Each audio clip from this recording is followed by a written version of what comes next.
Can we start? It's your show. You ready? Yep. All right. The committee will please come to order. A quorum is present. Without objection, the chair is authorized to declare a recess at any time. Pursuant to Committee Rule 5B and House Rule 11, Clause 2, the chair may postpone further proceedings today on the question of approving any measure or matter or adopting an amendment on which a recorded vote or the yeas and nays are ordered. Today, we will use an electronic system for recorded votes on amendments and passage of the bills before the committee. I will discuss this process prior to any recorded votes, but for awareness, my intention is to hold the first vote open for a bit longer than the following votes, just to allow members to arrive and get familiar with the new system. When using the electronic voting, members must be in their seat in the hearing room to cast a vote. Members are not allowed to remove their voting remote from the room. Once voting begins, members will be able to select yes or no or present for each vote. A member may change their vote at any time prior to the closing of the vote by the clerk, but once a vote is recorded by a member, they may not unrecord their vote from the record. Of course, should any technical issues arise, which I do not anticipate, as I've tested the system, we will immediately transition to a traditional roll call. This new system will allow the committee to dispense with votes quickly, so it is important that members arrive on time to vote and do not leave the room during the vote series. Any procedural or motion-related votes during today's markup will be dispensed with by a traditional roll call vote. Mr. Chair, question? Yes. On that, if somebody is, going back and forth to another committee and so forth, and they come in the door to try to make the vote, will they be recognized verbally, or are they going to now be required? I think we have to vote by this, right? We have to vote. Yeah, everybody, because it'll pop up on the screen. Got it. Everybody have to vote. Thank you. you. Okay? All right. Our next item for consideration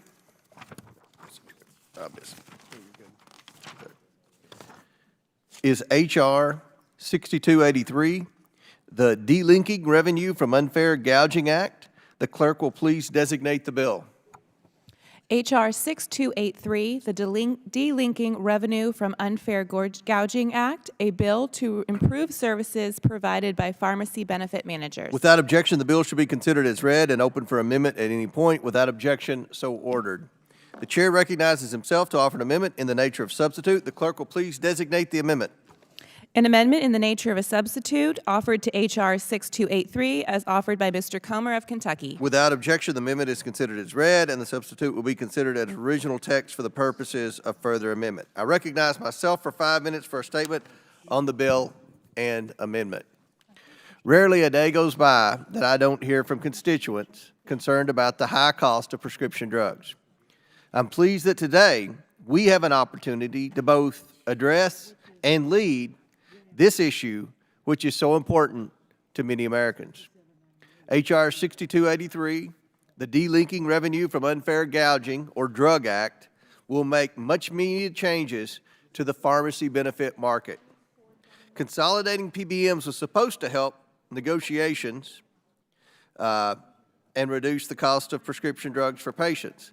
I might add, the consolidation of pharmacy benefit managers, or PBMs, the industry has left us with just 3 PBMs controlling 80% of the market. Instead of reducing the cost of prescription drugs for patients, some PBMs have leveraged their control of the prescription drug market to control drug prices, rebates, pharmacy reimbursements, insurers, pharmacy networks, and formularies for financial gain. PBMs currently operate as middlemen between health insurers, drug manufacturers, and pharmacies in an unnecessarily complex prescription drug supply chain. In doing so, some PBMs have increased the overall cost of prescription drugs and hurt consumer choice. Furthermore, by skimming discounts meant for local pharmacies, certain PBM practices drive up prescription drug prices for patients. Some PBMs have been found civilly liable for these practices. That's why we're here today, to consider part of the Drug Act to help curb these practices. We are specifically considering subsection D, which would ensure that PBMs contracting with carriers that provide federal health benefit plans are prevented from engaging in many of these harmful practices. This legislation would ensure that covered PBM revenues are limited to fair market value service fees and would prohibit PBMs from charging health plans more than what they ultimately pay to pharmacies. The bill also prevents a PBM from steering beneficiaries towards pharmacies owned by the PBM, ensuring a consumer can go to the pharmacy of their choice. Finally, subsection D of this legislation provides enforcement authorities for the subsection of the Office of Personnel Management, including the ability to collect $10,000 daily civil penalty for noncompliance. My amendment in the nature of substitute offers necessary technical edits and expands on the legislation by allowing OPM to deposit any collected monetary penalties into the FEHB fund. I am pleased the committee is considering such important legislation to rein in these PBMs and curb these abusive practices. This legislation is supported by several organizations, including the National Federation of Federal Employees, the Association of National Active and Retired Federal Employees, the National Association of Manufacturers, the Community Oncology Alliance, Transparency RX, the PBM Accountability Project, the Association of Accessible Medicines, Affirmed RX, Patients Rising Now, and the Biotechnology Innovation Organization. I urge my colleagues to support this very important and bipartisan bill. I now yield to the ranking member for his opening statement. Thank you, Mr. Chairman, and I want to commend you and the Oversight Republicans for joining with us, the Oversight Democrats this Congress, in exploring ways to increase Americans' access to affordable medication. We held 2 bipartisan hearings last year to evaluate how certain pharmacy benefit managers or PBMs practices may harm patients' timely and affordable access to medicine, hurt independent pharmacies, and restrict provider care. The bill we're discussing today is intended to build upon these efforts and solve some of the problems we identified, but it's difficult to fully solve a problem before we completely understand it. Our hearings last year made clear that above all else, PBMs are operating in a black box. Both Congress and the public need a lot more clarity into how PBMs operate and how their practices might operate in conjunction with other actors in the prescription drug market, including Big Pharma, to make it harder for patients to get the care that they need at an affordable cost. Last Congress, Oversight Democrats published our findings from a 3-year investigation into drug manufacturers that revealed how Big Pharma engaged in anti-competitive behavior to keep drug prices artificially high and specifically targeted the U.S. prescription drug market for price increases. The findings from this report allowed congressional Democrats and President Biden to address these concerns in the historic Inflation Reduction Act, including by allowing Medicare to negotiate prices for some of the most expensive drugs in the country directly with manufacturers so Big Pharma can no longer exploit American taxpayers and patients. This has allowed us to dramatically reduce prescription drug prices for certain drugs. For example, for insulin, I had constituents who were spending $1,000 a month on their insulin shots as diabetics, and now that's capped at $35 a month in the Medicare program. And at the same time, we saved the taxpayers billions of dollars by letting the market work and allowing the government to negotiate with Big Pharma for lower prices. Unfortunately, there's not a similarly comprehensive report on PBM behavior or approach to the problem. Without a thorough understanding of how PBMs operate, I worry we can't know to what extent this bill will actually address the problems it tries to solve. That's why I plan to introduce a few amendments designed to help health plans and the federal government better understand the industry and PBM's potentially misaligned incentives by establishing effective reporting and disclosure mechanisms for PBMs. Bringing sunshine to the system will enable Congress to craft and implement effective solutions. I believe these amendments are necessary to effectively address what we've come to learn about PBM's role in the healthcare system. Thank you, Mr. Chairman. I yield back.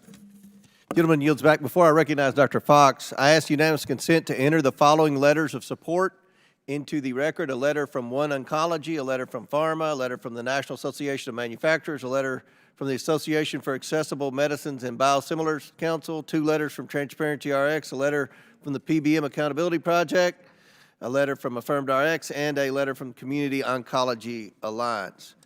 Without objection, so ordered. Chair now recognizes Dr. Fox from North Carolina for 5 minutes. Thank you very much, Mr. Chairman. Chairman Comer, we share an interest in effective management of the Federal Employees Health Benefits FEHB program and in delivering the best low-cost health care possible to Americans. I chair the Committee on Education and the Workforce, of which you are a member, and we've spent this Congress focused intently on improving transparency in health care and addressing the practices of pharmacy benefit managers, PBMs, in order to deliver lower health care costs to patients and plans. That's why I am proud of the House's broad bipartisan support for the Lower Cost, More Transparency Act, legislation that will give employers the information they need to make informed health care purchasing decisions on behalf of their employees, and I look forward to continuing to work with our Senate colleagues to enact it this year. As a conservative, I'm always hesitant to invoke the powers of the federal government, particularly to intervene in private business' ability to design their own contracts and determine fair compensation for their services.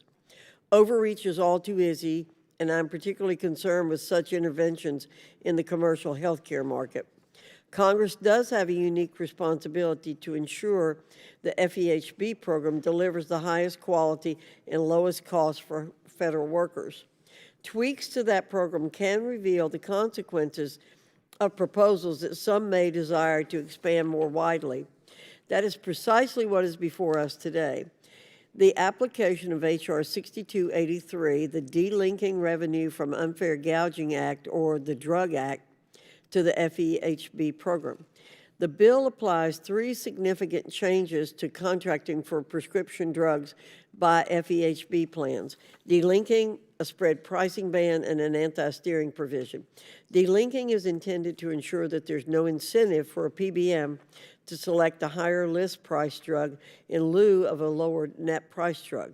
We want to ensure that PBMs share the same incentives to deliver the lowest net cost to the plans they serve. We also must ensure bureaucrats do not have too much authority to dictate how PBMs can be compensated. It's particularly important to tread carefully on spread pricing and on anti-steering provisions that may take away plan sponsors' ability to lower cost. Employers who act as fiduciaries and benefit providers for their employees deserve to have a full array of tools available to design their plans to benefit patients and keep premiums low. All of these changes are motivated by good intentions, but it's extremely important to move cautiously and avoid unintended consequences. While I'm aware that the Office of Personnel Management has stated that these reforms may reduce drug spending and premiums in the FEHB program, I believe it's important that the Congressional Budget Office share its analysis of the full financial impact of the legislation in short order. It's also very important that, as this language applicable to FEHB is considered, there are additional efforts to ensure the text is perfected to address potential areas of improvement. I'm aware that there is too little free about the healthcare market in America. My North Star is restoring free market incentives and ensuring that the employer-sponsored healthcare so many Americans value is on a stable foundation for the future.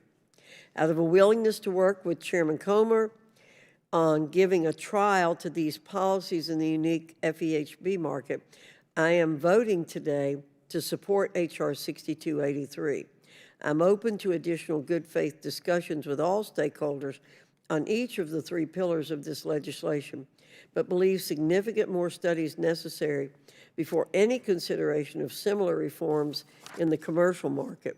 It's vital that Congress enact PBM transparency legislation, the Lower Cost, More Transparency Act, into law now, so that we can see the benefits of that data flow to patients and employers while revealing what additional action is needed.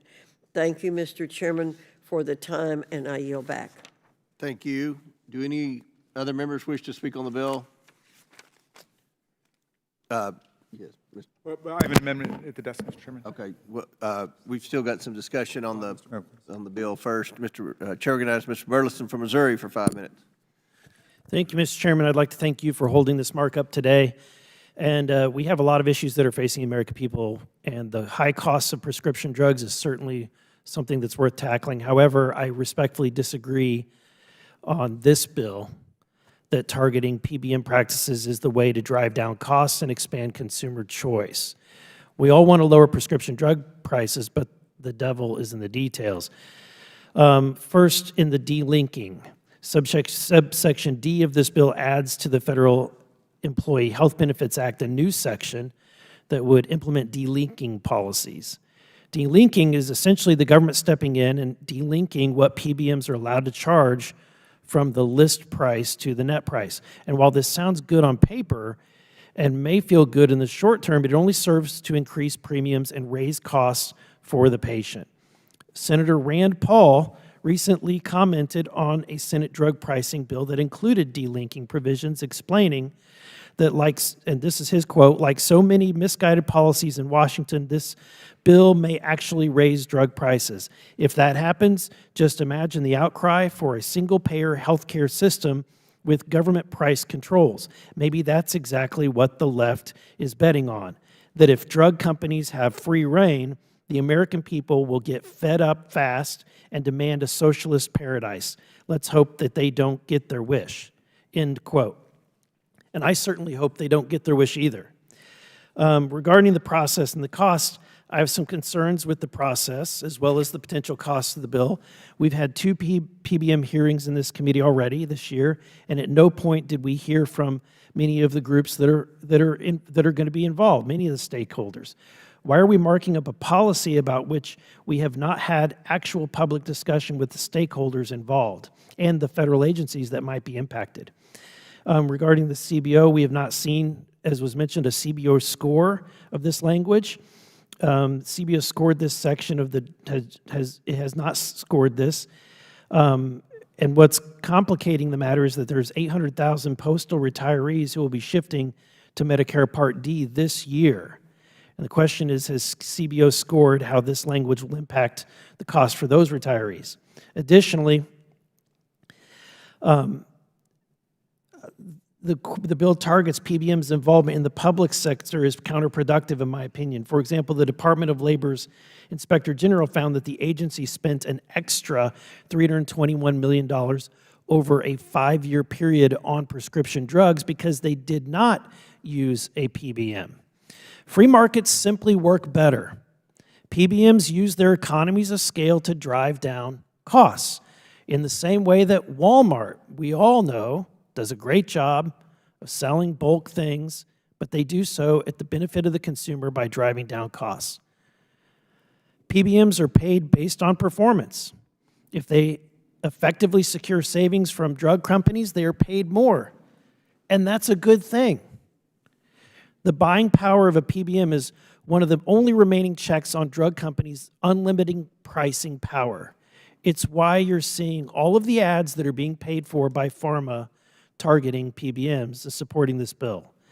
I'd suggest that if we're looking for solutions to combat skyrocketing drug costs, that we take a look at what our drug manufacturers are doing. And at the end of the day, I had the exact same opinion as probably most of the members are going to vote today. I originally used to think that PBMs were part of the problem, and after serving on the very board for an entire state, the state of Missouri, who had to purchase the insurance for the lives of over 100,000 people, my attitude changed.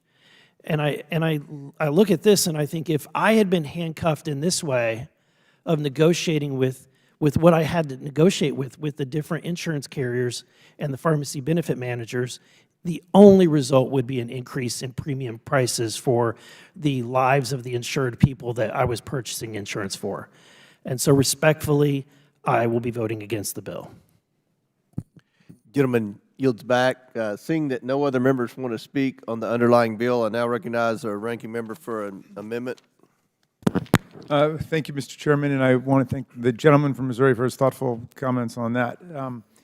This proposed amendment to the bill would help ensure that PBM reforms are working as intended by increasing transparency. We need to call for the amendment. Oh, I'm sorry. Will the clerk will distribute the amendment to all members? And will the clerk designate the amendment? Amendment to the amendment in the nature of a substitute to H.R. 6283 as offered by Mr. Raskin of Maryland. Without objection, the amendment is considered as read. I reserve a point of order. The gentleman from Maryland is recognized for 5 minutes to explain his amendment. Mr. Chairman, thank you. The purpose of the amendment is to make sure that the PBM reforms work as intended by increasing transparency around their business models. The amendment would require PBMs and health plans to disclose relevant information to federal employee health benefits program carriers, FEHB program carriers, as determined by OPM. OPM would determine which information would help the carriers negotiate the best health care coverage and prescription drug costs for federal employees and promulgate reporting requirements through the federal rulemaking process. Chairman Comer, I think you and I agree that if PBMs are working as intended, they serve an important role in negotiating lower drug costs and ensuring patients can get the medications they need. And I think we also agree that we have a drug affordability and accessibility crisis in the country, and the current way PBMs operate is playing a role in exacerbating it. But despite this committee's efforts to engage on the subject and hold substantive hearings, Congress and Americans still do not have a complete understanding of how PBM practices operate and how they may be contributing to high prescription drug costs and reduced accessibility to medication. I have in my possession a fact sheet from the sponsoring office, Representative Miller Meeks, of the Drug Act. And while I commend the legislative motivations behind the bill, it's unclear how much evidence there is to support claims that the bill will, quote, increase coverage of lower cost alternatives, including generics and biosimilars, and generate savings for employers and plan sponsors. I share those goals, and I want to be sure that the bill will actually achieve them, but it's hard to be sure that the changes proposed will accomplish those objectives if the features of PBM operations remain shrouded in secrecy and darkness. Although we've heard that practices like rebate negotiation and spread pricing may increase costs for patients while enriching PBMs without an understanding of the remuneration PBMs may obtain from rebates, fees, and other discounts, and from practices like spread pricing, we don't have complete insight into the ways in which PBM practices may be a contributing factor of our drug affordability crisis. It's clear we need increased transparency within the PBM market to make sure Congress and the people understand the role they play in our very complex, needlessly complex healthcare system. With this understanding, Congress can enact more effective policy solutions.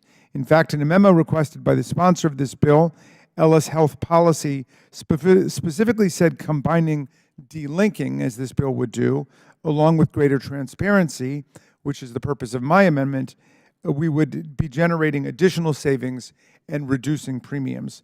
And this should be a bipartisan commitment. In fact, the Lower Costs, More Transparency Act that was passed by the House in December with bipartisan support included significant reporting requirements for health plans and PBMs meant to shed light on the inner workings of the PBMs.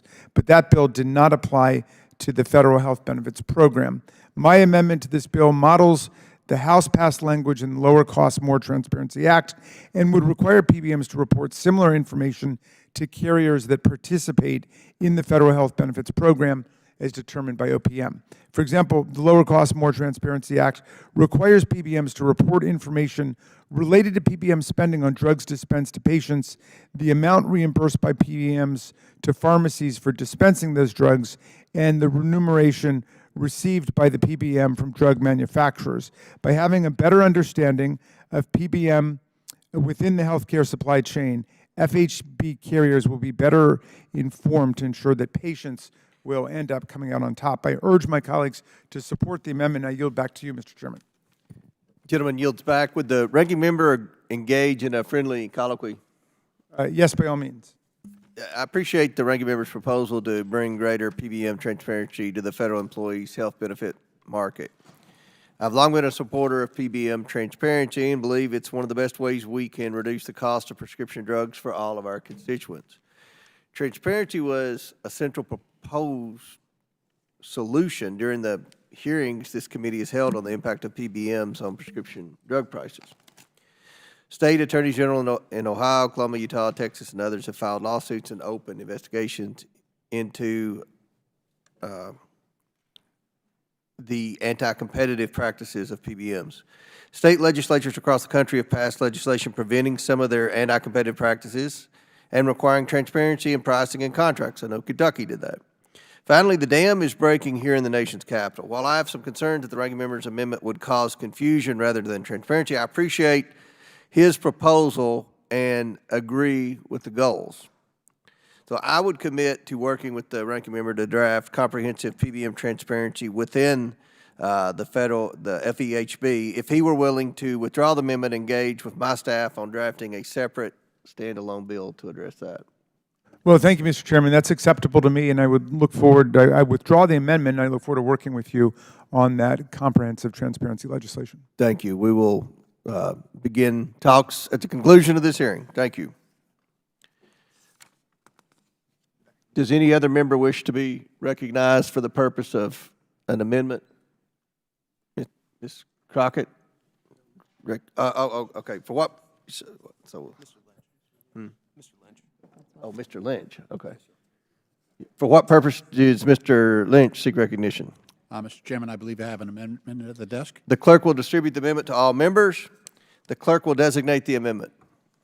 Amendment to the amendment in the nature of a substitute to H.R. 6283 as offered by Mr. Lynch of Massachusetts. Without objection, the amendment is considered as read. I reserve a point of order. Representative Lynch is recognized for 5 minutes to explain his amendment. Thank you, Mr. Chairman, and I thank the ranking member. It's good to be working on something where I think there is general agreement between Republicans and Democrats. It's refreshing. Mr.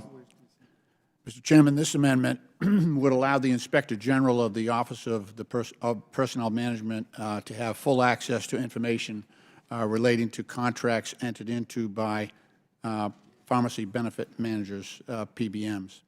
The data would include company-wide rebate receipt aging reports, information and methodology used to calculate and allocate rebates, information on average wholesale price, dispensing fees paid, and any methodologies used to calculate additional administrative and service fees, including data from all contracts entered into by PBMs will highlight any discrepancies or unfair practices between the Federal Employees Health Benefit Plan, FEHBP, and other contracts. If the Federal Employee Health Benefit Plan has a contract that is higher than others, this amendment will give the IG the ability to review that data. To this, transparency is essential to ensuring proper oversight of these PBMs. I formerly chaired the subcommittee on the federal workforce where we conducted an extensive investigation into the role of these pharmacy benefit managers in prescription drug pricing under the Federal Employees Health Benefit Program. The FEHBP, again, I hate to use these acronyms because people don't understand what they mean. The Federal Employee Health Benefit Plan is the largest employer-sponsored group health insurance program in the world. It covers about 8 million federal employees, retirees, former employees, and their family members. It's widely considered the gold standard when it comes to affordable health insurance. For example, in our investigation, we learned that pharmacy benefit managers and drugstore combinations that manage 80% of the benefits within the FEHBP was offering its own generic discount program. And under that generic discount program, any person walking in off the street could sign up for only $9.99 and gain access to hundreds of generic drugs. In contrast, we found that a federal employee enrollee and the federal government, because we're helping contribute to this, we're paying much, much more for most of the drugs on that general discount list. In some cases, $200 more for the exact same drug. So get this. A federal employee with insurance paid for by themselves and the federal government on the copay would be better off taking their insurance card, sticking it in their shoe, and walking in off the street and saying, I'd like to purchase a $9.99 discount program. They would be charged, as a stranger without insurance, they'd be charged less than they would be charged if they walked in with full insurance coverage under FEHBP. It was astounding. So additional oversight and transparency in PBM's contracting is one area where we can find bipartisan agreement. I look forward to adopting this amendment and continuing to work together, Democrats and Republicans, to help federal employees and the American public who are also being ripped off by these PBMs. I yield back. Thank you. Would the sponsor yield for just a moment? I would. I'm trying to get some sense as to why you might think that this variance exists. I mean, is this a subjective opinion? Clearly, it's not objective if people who are federal employees are paying that much more. Right. So what we actually did, we actually went to court. The federal government and FEHBP, we went to court against the PBMs because we wanted to see the discount arrangements that they had. They fought us tooth and nail, and the court in that case agreed. They agreed that it was a proprietary item, their discount process. So we were blocked by PBMs from getting information that would allow us to protect not only federal employees, but also just the American public that might be dealing with a PBM as part of their insurance program. So this is, so they're boosting, the PBMs are boosting the price of prescription drugs and putting the difference in their pocket. They're making tremendous amounts of money by this scam. And when we passed the Affordable Care Act, it automatically made a lot of people eligible for programs that were not eligible before, but they're being ripped off as well. So it was a windfall. It was a windfall for these PBMs. Would the sponsor take another question? Sure. So do you believe, Congressman Lynch, that for those without insurance or who don't have the ability to pay, the PBMs decided they would give them something that was perhaps more akin to their own costs, but for federal employees, they decided to rip us off? I think they ripped, let me put it this way. They ripped off the federal employees big time, and they ripped off people who had less ability. They ripped them off a little bit less. Okay. Yeah. But they ripped everybody off. I thank the gentleman for his amendment. It's so much in line with the testimony that this committee has heard over and over again about PBMs. I yield back. Thank you. Thank you, Mr. Chairman. Thank you. I yield back. Thank you for your courtesy, Mr. Chairman. Gentleman yields back. I recognize myself. First, let me say I appreciate Representative Litch's sincere effort to support the overall objective of the purpose of the bill. And it is refreshing that this committee can have a substantive piece of bipartisan legislation that I believe addresses waste, fraud, and abuse in the federal government, which is what our committee is supposed to be focused on. Transparency in the PBM market is vital to ensuring the cost of prescription drugs go down. However, the proposed amendment far exceeds the scope of the Federal Employees Health Benefit Program, our jurisdiction within this bill, and would likely cause significant contracting issues for OPM. Whereas the underlying bill is intended to stop certain PBM practices within the FEHB program, the proposed amendment will require any PBM contracting with the OPM to provide data and information for every contract that PBM has with any company, even if that information has nothing to do with the Federal Employees Health Benefit Program. This requirement would unnecessarily burden OPM with data it does not need to fulfill the requirements of this particular bill. And given the differences between healthcare programs across the nation, this data could create more confusion within the market. For these reasons, I respectfully oppose the amendment offered by my colleague, Mr. Lynch. Do any other members wish to speak on the Lynch amendment? Chair recognizes the ranking member. Thank you, Mr. Chairman, and I want to thank the distinguished gentleman from Massachusetts for this excellent effort to ensure that PBMs negotiate the best costs and real coverage for patients, and his unwavering commitment to increasing federal workers' affordable access to health care. I strongly support the amendment, which would require PBMs to report key data points to the Office of Inspector General of OPM.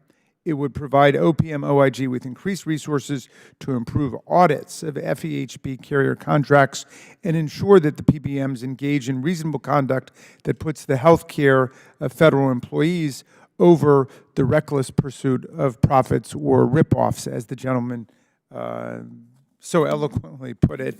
Thank you, Mr. Chairman. I yield back. Oh, and I'll yield to the gentleman from Massachusetts. Thank you very much, Mr. Ranking Member. So here's the thing. As I mentioned, not only are federal employees being ripped off, but the general public's being ripped off. So what I'd like to do, and the way we drafted this, is it would give the ability to work on behalf of both groups, right? If we just restrict it to FEHBP, which is what the chairman's saying, the bill requires, then we do address that narrower issue. And it's 8 million people, so it's not insignificant. I recognize that. But we got 330 million people in this country, and we could be helping everyone. And so my inclination would be to stand firm on protecting everyone. However, if you tell me I sort of have a lifeboat problem where if we let too many people in, the boat sinks, then I've got another thing to think about. But in first instance, I would like to protect everybody. I think PBMs are ripping off everybody, and we ought to stop them from ripping off everybody. I guess is the parliamentarian saying that this is outside the scope of the? Okay. Mr. Chairman? I would yield, well, I'll yield back to the ranking member, and he can redeploy his. Yeah, I'm happy to yield to my friend, Mr. Mfume from Baltimore. Yeah, I just have a parliamentary inquiry. If the gentleman wanted to amend his amendment to be in line with what the chairman of the committee spoke about, is that admissible today? I mean, can we do that? We can get back with staff and resubmit it in that manner.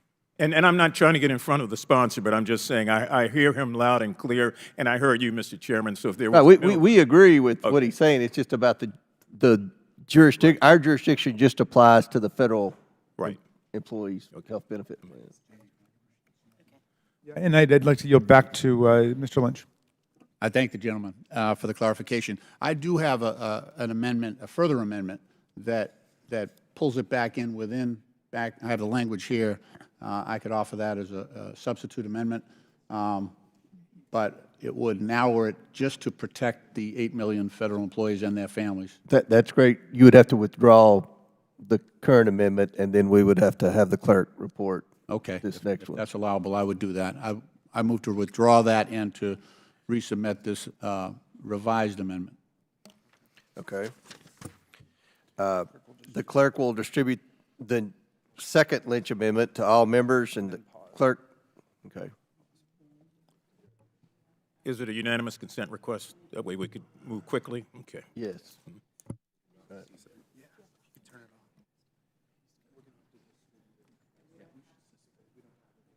We're going to have to distribute this so everyone can look at it. So we will briefly suspend while the proposed amendment is being distributed. And, Mr. Chairman, I would ask that it's distributed over here also. I didn't get the last two. Very well. Thank you. My friend from Maryland will have plenty of time this weekend to read lots of bills since we won't be watching our quarterback play in the Super Bowl. No, the Ravens will be at home.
ask Mr. Lynch if he'd like to withdraw his amendment. Okay. And then we'll restart with Mr. Krishnamurthy's amendment. Committee's back in order. Mr. Lynch, would you like to formally withdraw your amendment? I would like to withdraw the amendment, and just note that we have in progress Absolutely. an amended version of that amendment that will be offered a little later in the hearing. Absolutely. Thank you, Mr. Chairman. Lynch Amendment number 1 has been withdrawn. For what purpose does the gentleman from Illinois, Mr. Krishnamurthy, seek recognition? Mr. Chairman, I'd like to offer an amendment to the amendment in the nature of a substitute to H.R. 6283. The clerk will distribute the amendment to all members. The clerk will designate the amendment. Amendment to the amendment in the nature of a substitute to H.R. 6283 as offered by Mr. Krishnamurthy of Illinois. Without objection, the amendment is considered as read. I reserve a point of order.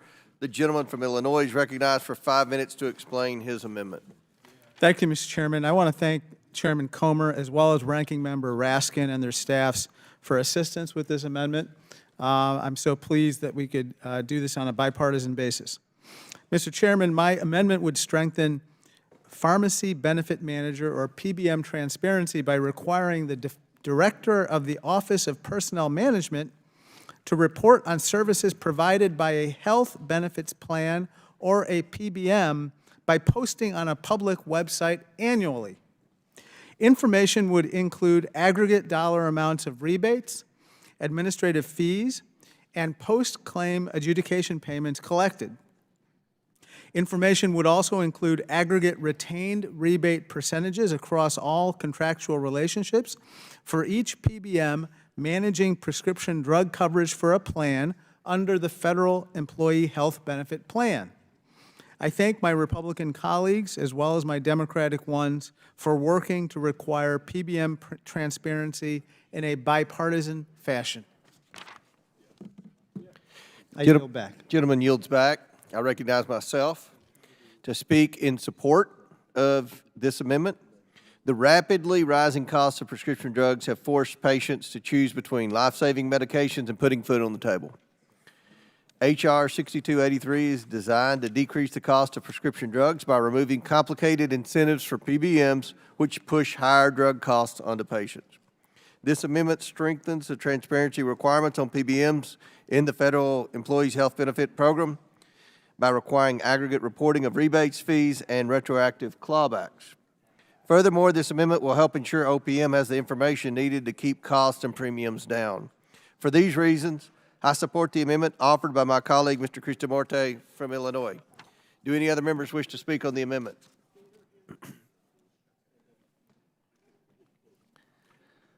Seeing none, all those in favor signify by saying aye. Aye.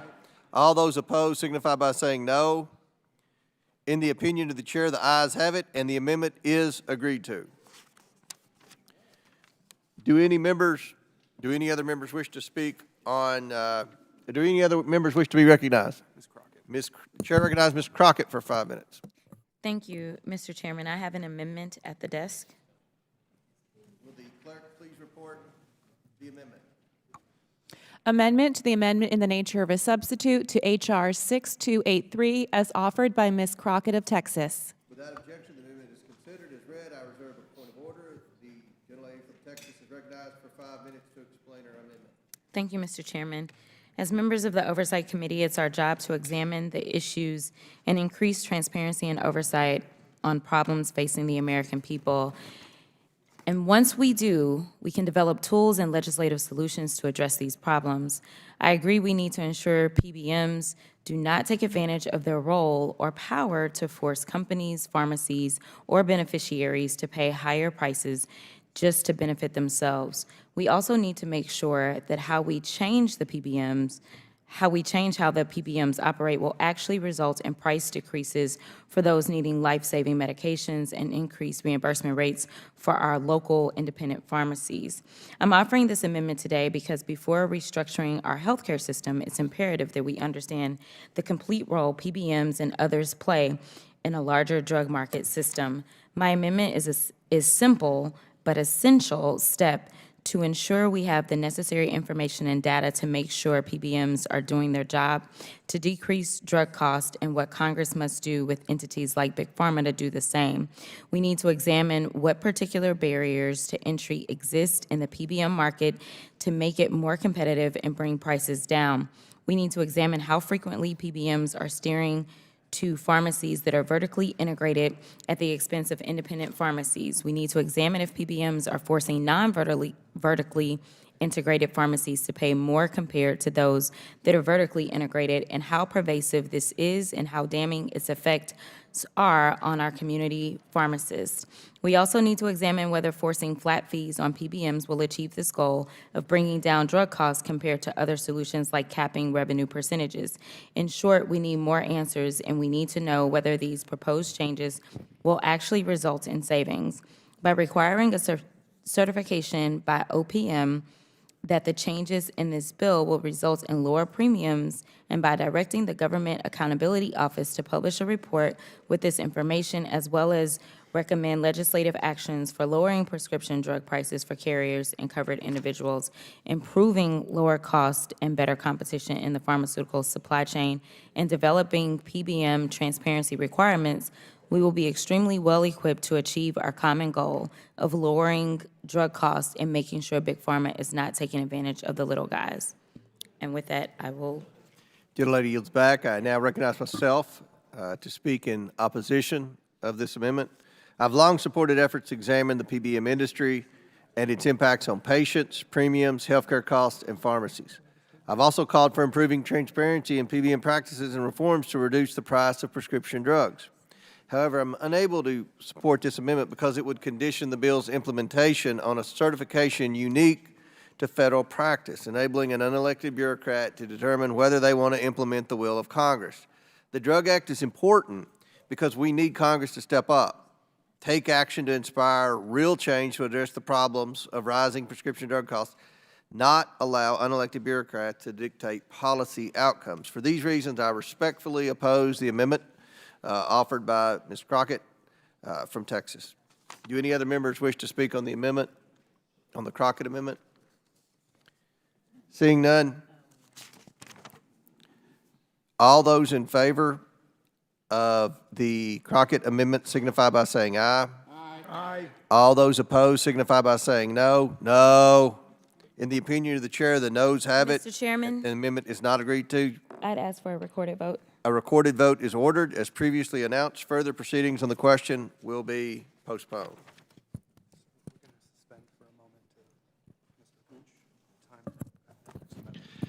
And we're going to suspend for a moment as we try to finalize the proposed Lynch amendment.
For what purpose does the gentleman from Massachusetts seek recognition?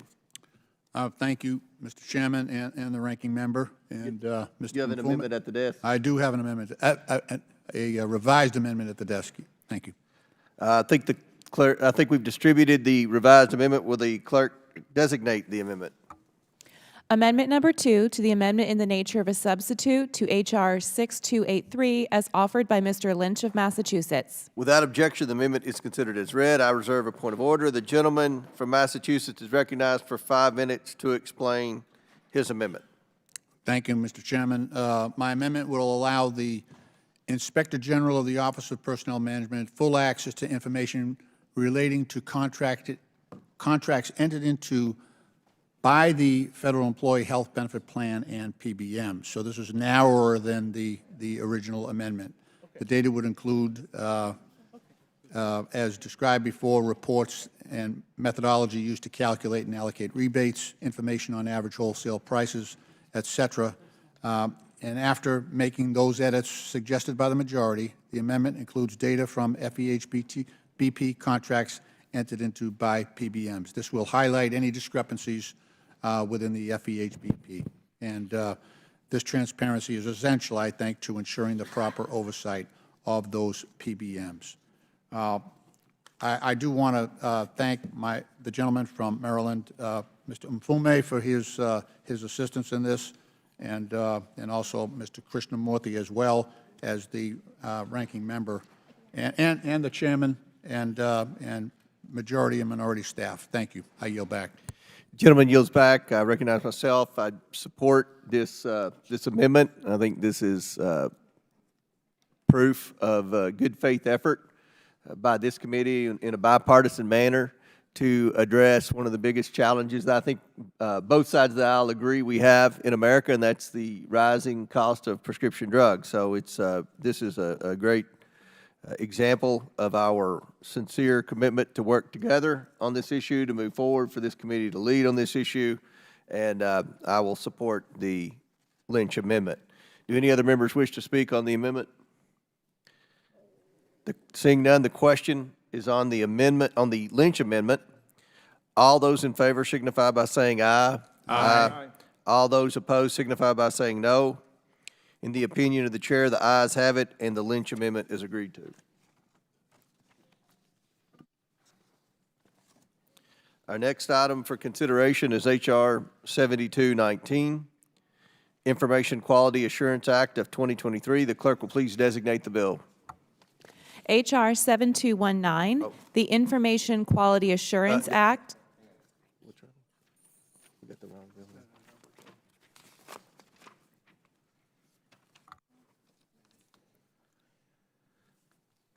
Okay, I apologize. We're going to back up. The question is now on the amendment in the nature of a. What are we doing? What are we doing? You are correct. Okay. All right. Okay. Let's start all over. Our next item for consideration is H.R. 7219, the Information Quality Assurance Act of 2023. The clerk will please designate the bill. H.R. 7219, the Information Quality Assurance Act of 2023, a bill to require agencies to rely on the best reasonably available scientific, technical, demographic, economical, financial, and statistical information to support new rules and guidance. Without objection, the bill shall be considered as read and open for amendment at any point. Without objection, so ordered. The chair recognizes himself to offer an amendment in the nature of a substitute. The clerk will please designate the amendment. An amendment in the nature of a substitute to H.R. 7219, as offered by Mr. Comer of Kentucky. Without objection, the amendment is considered as read, and the substitute will be considered as original text for the purposes of further amendment. I now recognize myself for 5 minutes for a statement on the bill and the amendment. I'm pleased to support this bill, the Information Quality Assurance Act. Each year, thousands of regulations are imposed as an added burden on the American public. The Code of Federal Regulations in which these rules are housed spans 243 volumes that contain over 180,000 single-spaced pages. Agency guidance explaining these regulations to the public likely spans millions more pages. If we must have rules imposed by federal regulatory agencies, we should, at the very least, ensure that regulatory agencies rely on the best available information. Unfortunately, agencies do not rely on the best available information to create the regulation. Year after year, the federal courts are clogged with litigation brought by regulated parties who point out that Federal agencies have acted based on flawed information. Over the years, Congress has tried to improve the situation. In 2000, Congress enacted the Information Quality Act, which charged the Office of Management and Budget and each federal agency to adopt guidelines to assure agencies relied on high-quality information. In 2015, Congress enacted the Foundations of Evidence-Based Policymaking Act, expanding on the Information Quality Act to further ensure agencies use high-quality information. Still, year after year, disputes arise over whether regulators are basing their decisions on the best quality information available. Every year, courts strike down agency rules that do not rely on adequate information. Every year, agency guidance that does not rely on the best information forces regulated parties down pathways that do not make sense. The Information Quality Assurance Act takes several major but straightforward steps to solve that problem. For the first time, it requires that the information on which agencies rest their rules and guidance be the best reasonably available information. It also includes several additional terms to make sure agencies are finally held to that standard. This legislation will improve the quality of agency decision-making, improve the acceptability of new rules and guidance, and avoid the need for many disputes over agencies' use of information to go to court. I urge my colleagues to support this bipartisan bill, and I thank Representatives McClain and Porter for their introduction of this important bipartisan legislation. I now yield to the ranking member for his statement. Thank you very much, Mr. Chairman. The Information Quality Assurance Act is bipartisan legislation introduced by our colleagues, Representatives Porter and McClain. It would require the Director of OMB to update guidance issued under the Information Quality Act. That guidance is more than 20 years old now, and much work has been done by Congress and the Executive Branch on these issues in the meantime. The Evidence-Based Policymaking Act, the Data Act, and the Open Government Act are just a few of a generation of new laws requiring updated guidance. Updated guidance would help agencies to better ensure the quality of information and evidence used in promulgating rules. The new guidance would ensure that the best reasonably available scientific, demographic, economic, financial, or statistical information is relied on in the regulatory process. The bill continues the practices of the Information Quality Act that allow for public input on the information submitted and mechanisms for OMB to report any complaints to Congress. I'd like to thank the majority for working closely with the minority and the administration in crafting this bill. It's a good, solid, bipartisan result, and I fully support it. I yield back to you, Mr. Chairman. Do any members seek recognition? Chair recognizes Ms. Porter from California. Having quality information can be the difference between making a great decision and a terrible decision. And as a single mom, I spend a lot of time at stores making decisions about what to buy for my 3 kids. With 2 teenage boys in the house, it often feels like the cupboards get emptied faster than I can fill them up. When I'm shopping for my family, I rely on the best available information to decide what to buy. I look at ingredients to see if there are any irritating chemicals in the shampoo. I check out the price tags and the price per ounce so I can figure out which brand of laundry detergent is going to wash all of those loads of dirty clothes. When I need to pick up more olive oil, I inspect the bottle to see where it was made and if it has any quality certifications. Imagine what kinds of decisions I might make if I had bad information. I might accidentally buy itchy shampoo, pricey laundry detergent, and rip-off olive oil. I always make better decisions when I have the best information in front of me. As decision makers, federal agencies are no different. If we want the best outcomes, we need federal agencies to use the best information. The Information Quality Assurance Act would require federal agencies to rely on the best reasonably available scientific, technical, demographic, economic, and statistical information and evidence in their rules and guidance. Just like Americans want the best information when they are shoppers and decision makers, Americans want to have confidence that federal agencies are making informed decisions based on the best data. This bill helps provide that certainty. But this legislation doesn't just expect Americans to take the government's word that it's relying on the best available information. Federal agencies would also be required to publish their rulemaking guidelines on their websites for all Americans to be able to read for themselves. Additionally, agencies would have to disclose the methods and data that they relied on to produce their guidelines. This level of transparency will allow the public to understand how federal agencies developed their rules and to verify that they relied on the best available information. As a former professor, I always had to explain my methods and my sources for anything that I published to have credibility, allowing others to check for errors, review the quality of data, and highlight any assumptions made my research stronger. And the same will be true for our federal government.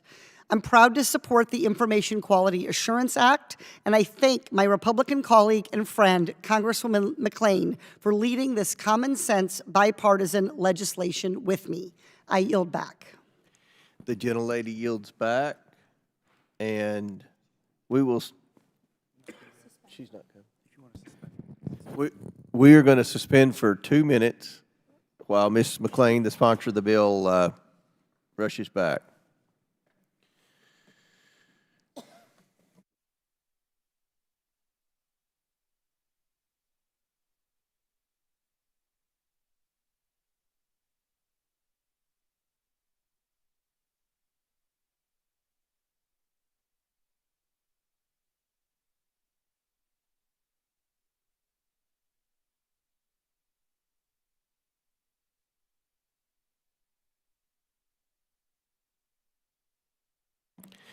Chair now recognizes the gentlelady from Michigan, the sponsor of the bill, Ms. McClain, for 5 minutes.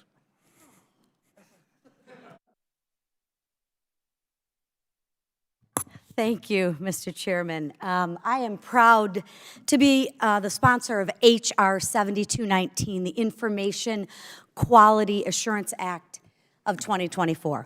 I thank the chairman, Mr. Comer, for bringing this bill up for the committee's consideration today, and I thank Rep. Porter for partnering with me on this important piece of legislation. Thank you.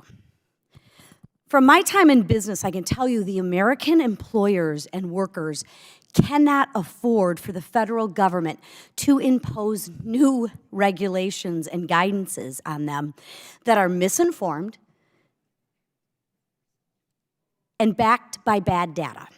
Regulations that only harm the American people.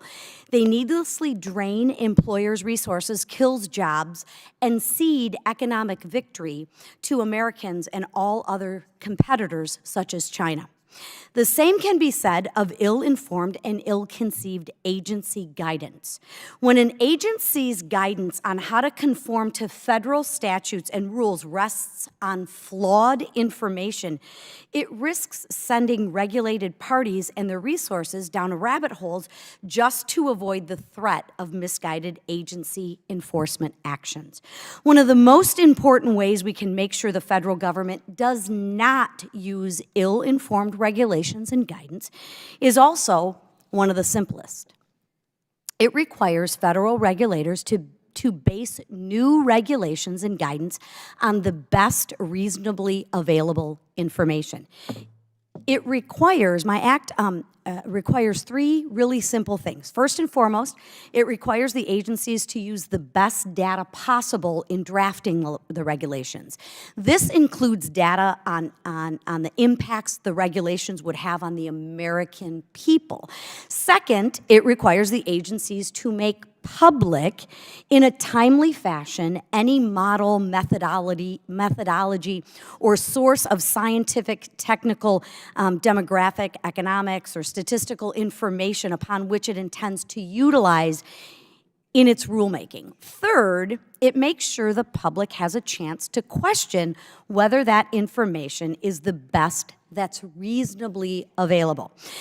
With just these three simple common sense reforms, we can make sure the federal regulatory system avoids a mountain of mistakes that would unfairly burden the American people. I urge all of my colleagues to support this bill, and I yield back the remainder of my time.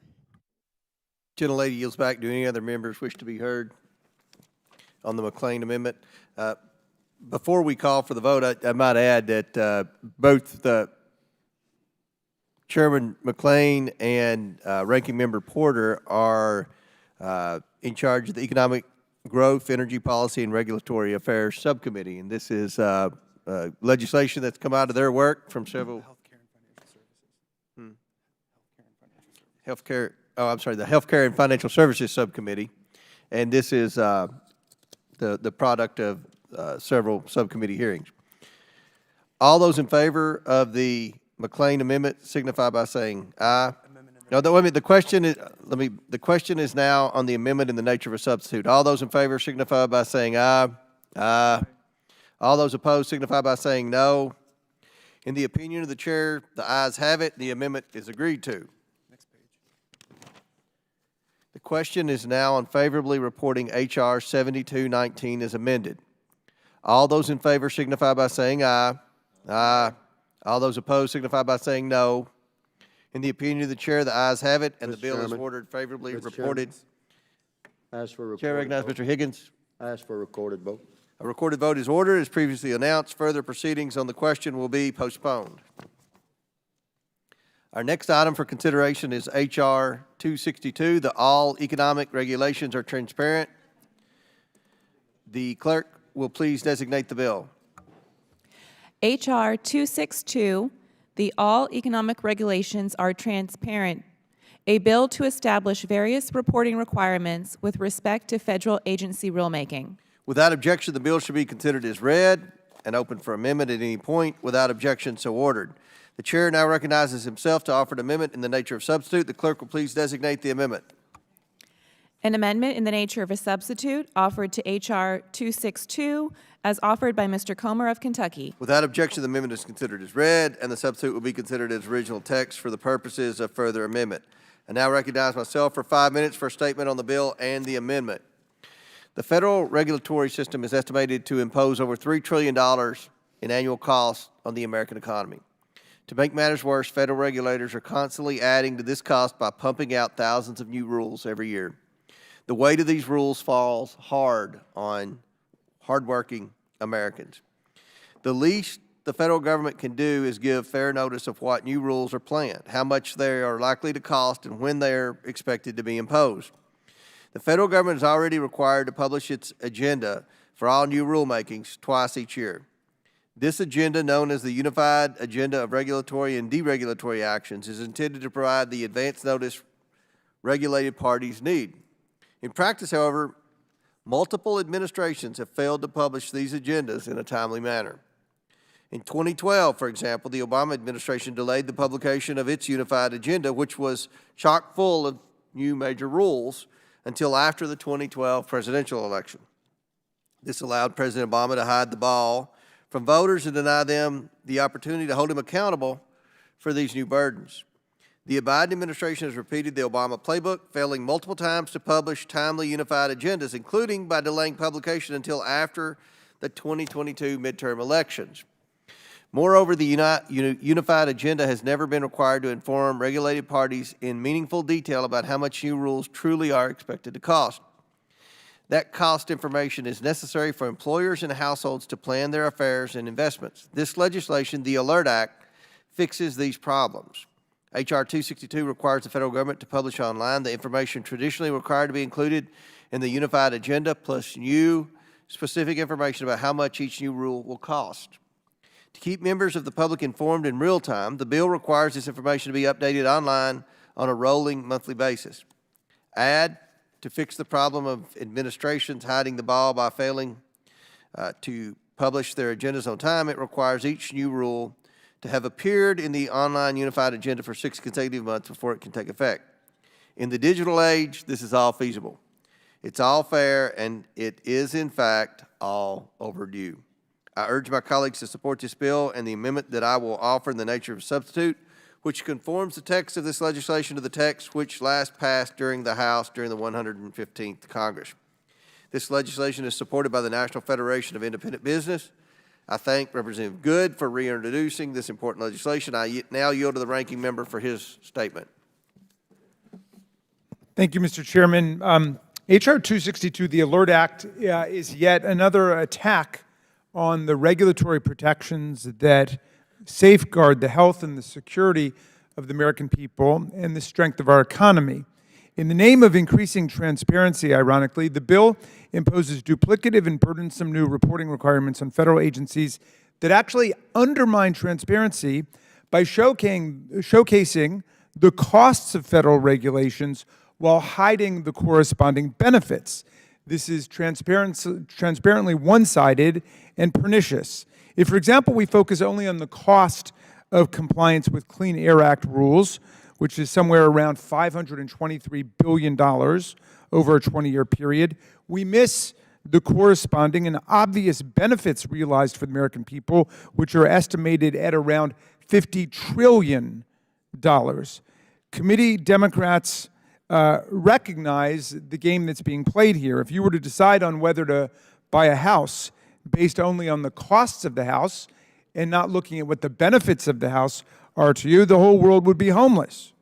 Committee Democrats strongly support real transparency and real clarity in the rulemaking process and must therefore oppose H.R. 262 because it would force agencies to completely distort the real meaning and the complete impact of regulations adopted by agencies. Indeed, the whole reason agencies are authorized to promulgate regulations is because of the underlying benefits which would be suppressed and hidden by this legislation. H.R. 262 would also prevent many important regulations from taking effect until OIRA has posted a slew of largely redundant information on the internet for an at least 6-month period.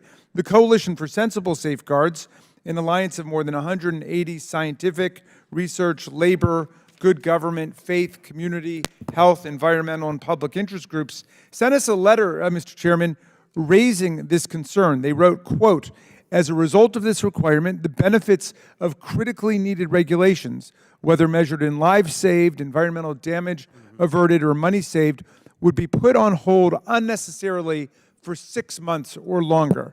I ask unanimous consent, Mr. Chairman, to submit their letter to the record. Without objection, so ordered. Another basic flaw of H.R. 262 is the fact that it doesn't provide the public with any significantly new or useful information. The reporting it requires would be generally duplicative of information made available by Executive Order 12866, which directs federal rulemaking agencies to prepare agendas of all rules under development or review. Federal agencies already meet this requirement through the semi-annual production of the Unified Agenda of Regulatory and Deregulatory Actions. OMB also provides annual reports to Congress on the costs and benefits of federal regulations pursuant to the Regulatory Right to Know Act.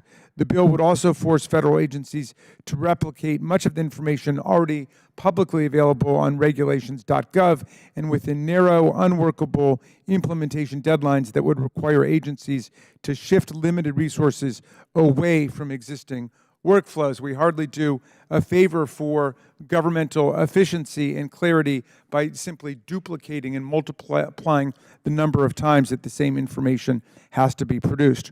Republicans have made no effort to address concerns that the bill threatens to curtail the ability of agencies to execute their statutory responsibilities. If they're interested in real solutions to advance the transparency and effectiveness of federal regulations, I encourage them to engage with the Biden administration's ongoing work to modernize the regulatory process. As it is, they appear more concerned with regulating Americans' individual rights and freedoms, inserting themselves into the private lives of women and their health care and their pregnancies, making it harder for Americans to exercise their right to vote, and banning books and fact-based curricula from schools and libraries. I urge my colleagues to oppose these efforts to curtail the freedoms of Americans and to oppose this bill, and I yield back to you, Mr. Chairman. Gentleman yields back. Before I recognize Mr. Gosar for 5 minutes, I ask unanimous consent to enter this letter of support for the ALERT Act from the National Small Business Association into the record. Without objection, so ordered. Chair now recognizes Mr. Gosar from Arizona for 5 minutes. Thank you, Mr. Chairman. Agencies already list a rule's potential benefits in the Notice of Proposed Rulemaking, or the NPRM. Under the ALERT Act, industries, employers, employees, manufacturers, and stakeholders affected by a proposed rule would have a clearer idea of the potential cost of a rule compliance with the necessary lead time to address it. If agencies are promulgating standards that require billions of dollars in compliance costs, it's only fair that those who have to fit the bill for these costs are given time to adjust for these new requirements. Agencies also should be granting the public ample notice to respond to rules that could cost the economy billions of dollars. Under the Regulatory Flexibility Act and Executive Order 12866, agencies are required to post their regulatory plans in April and October in what commonly is referred as the Unified Agenda. However, there are no effective means to enforce timely publication. For example, President Obama published the Unified Agenda for 2012 in December, conveniently after the November elections.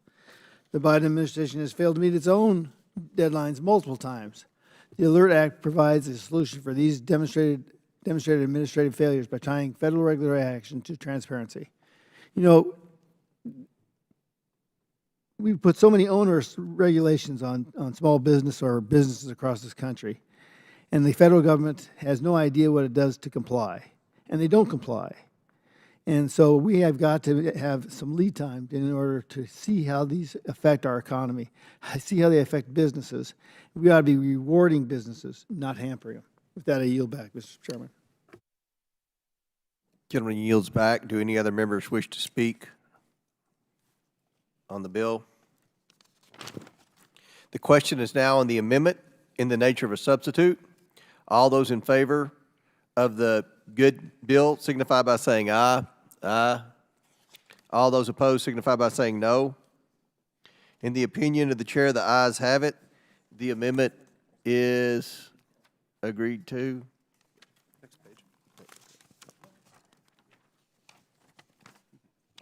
The question is now on favorably reporting H.R. 262 as amended. All those in favor signify by saying aye. Aye. All those opposed signify by saying no. In the opinion of the chair, the ayes have it. Chairman. Chair recognizes Mr. Cosar. Ask for a recorded vote. Recorded vote is ordered. As previously announced, further proceedings on the question will be postponed. Our next item for consideration is H.R. 5798, the Protecting Our Nation's Capital Emergency Act of 2023. The clerk will please designate the bill. H.R. 5798, the Protecting Our Nation's Capital Emergency Act of 2023, a bill to restore the right to negotiate matters pertaining to the discipline of law enforcement officers of the District of Columbia through collective bargaining, to restore the statute of limitations for bringing disciplinary cases against members or civilian employees of the Metropolitan Police Department of the District of Columbia. Without objection, the bill shall be considered as read and open for amendment at any point. Without objection, so ordered. The chair recognizes himself to offer an amendment in the nature of substitute. The clerk will please designate the amendment.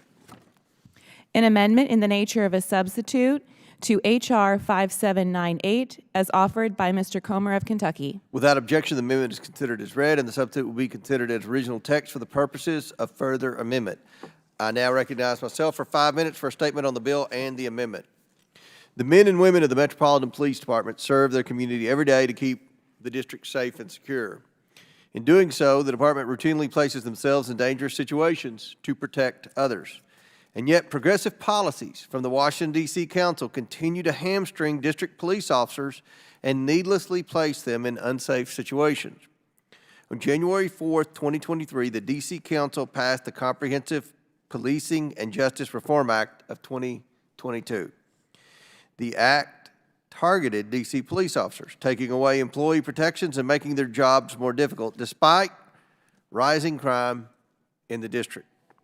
When the D.C. Council passed this law, Congress acted swiftly and in a bipartisan, bicameral fashion to overturn it. The House and Senate passed H.J. Resolution 42, which would have overturned the entire D.C. law. President Biden, however, vetoed Congress's legislation allowing the harmful policies of the D.C. Council to remain in effect today. This bill, Protecting Our Nation's Capital Emergency Act, repeals certain provisions of the D.C. law, restoring D.C. police officers' right to collectively bargain over disciplinary matters and restoring clear timelines for disciplinary investigations.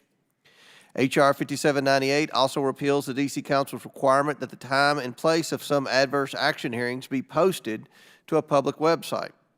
This public posting requirement would allow activists to harass officers attempting to pursue their due process in the workplace.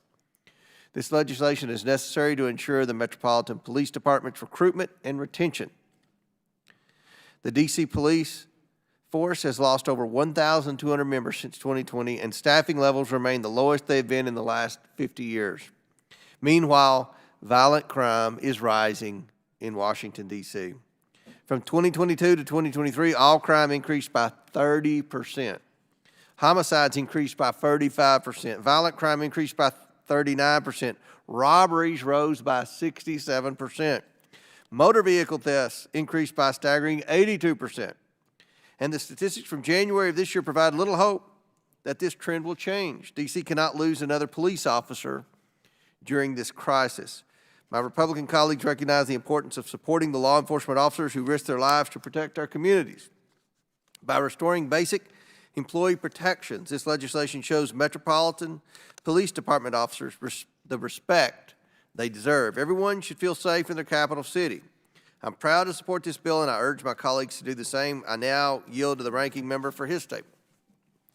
Thank you, Mr. Chairman. One of the dangerous and unsafe situations that Metropolitan Police Department officers have been thrust into was defending the Congress of the United States and the Vice President against a rampaging mob of insurrectionists on January 6, 2021, chanting "Hang Mike Pence" and wounding or hospitalizing more than 140 officers, both from the Capitol Force and from the MPD. I remember one of the MPD officers who came to help out that day, Michael Fanone, wasn't even on duty, but just heard about what was going on and came down to join the forces defending our democracy. Now we're here on the Protecting Our Nation's Capital Act, and I do want to start by thanking our colleagues for at least spelling capital in the title with an A and not an O, a decision which saves us from completely destroying the laugh meter this week. But there's enough irony in the contents of this bill. Of everything we could be doing to reduce criminal violence and protect citizens in our nation's capital, the GOP wants to make it harder for the chief of the D.C. police to fire or discipline police officers who themselves commit serious crimes or engage in official misconduct. You heard me right. Their big anti-crime initiative for the city where we work is to make it easier for lawbreakers to remain on the D.C. police force. Apparently, nothing screams public safety louder to our colleagues than pinning badges on the chests of crooked cops.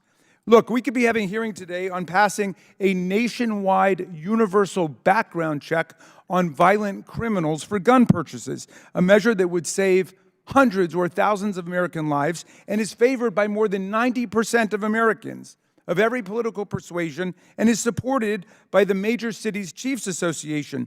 But the NRA-operated GOP won't allow that. We could be having a hearing on a federal ban on military-style assault weapons, including the mass shooter's weapon of choice, the AR-15, last used at massacres at a Texas mall, a Tennessee school, and a Kentucky bank. But this ban, too, is favored by the vast majority of Americans, including Washingtonians, but the NRA won't allow us to have a hearing on that. Instead, we're studying an obscure bill to allow union-busting Republicans who oppose collective bargaining in general to suddenly strike the pose of defenders of unions as they seek to override and crush a law passed in someone else's community. And why are we doing this, you reasonably ask?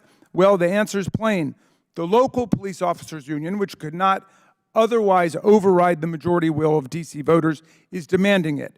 They failed to persuade a majority on the 13-member council of the District of Columbia of their position. Their legal challenges were rejected in court. They tried and failed to have their way through a congressional disapproval resolution, and thus far they failed to expand collective bargaining protections for officers found guilty of misconduct through the congressional appropriations process. So this is take 5 for this project.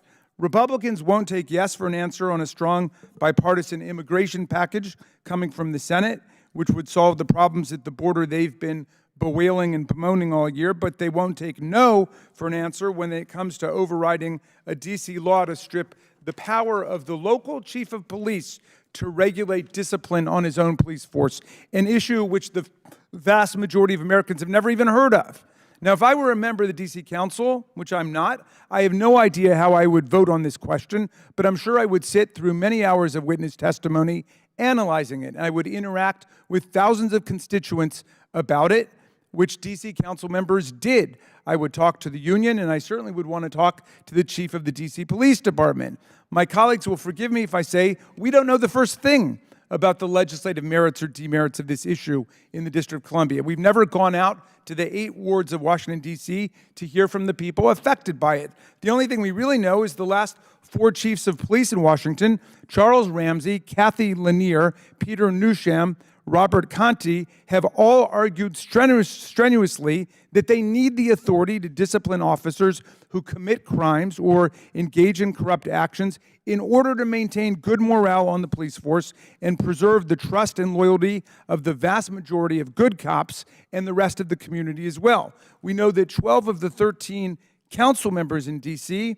agree with those police chiefs because they sent us a letter yesterday, Mr. Chairman, which you and I received, citing to a D.C. auditor report which cataloged numerous cases where officers in the Metropolitan Police Department were convicted of activities like sexual assaults, domestic violence against their wives or partners, officers who were arrested for assorted criminal activity, who gave false statements on the stand, who misused their issued firearms, who slept on the job, and so on. Every MPD chief for the last 15 years has supported the law as it stands because it empowers police leadership, not a third party, to determine the appropriate standards of conduct and discipline for their offers. So H.R. 5798 is a shocking assault on local democracy, which has made itself clear where it stands on this question. It marks a new low in the appalling efforts to override local government in Washington and micromanage the affairs of the people of D.C. This bill would do one thing and one thing only. It would overthrow the internal disciplinary procedures for police misconduct. If anything, it will make criminal matters worse in Washington, D.C.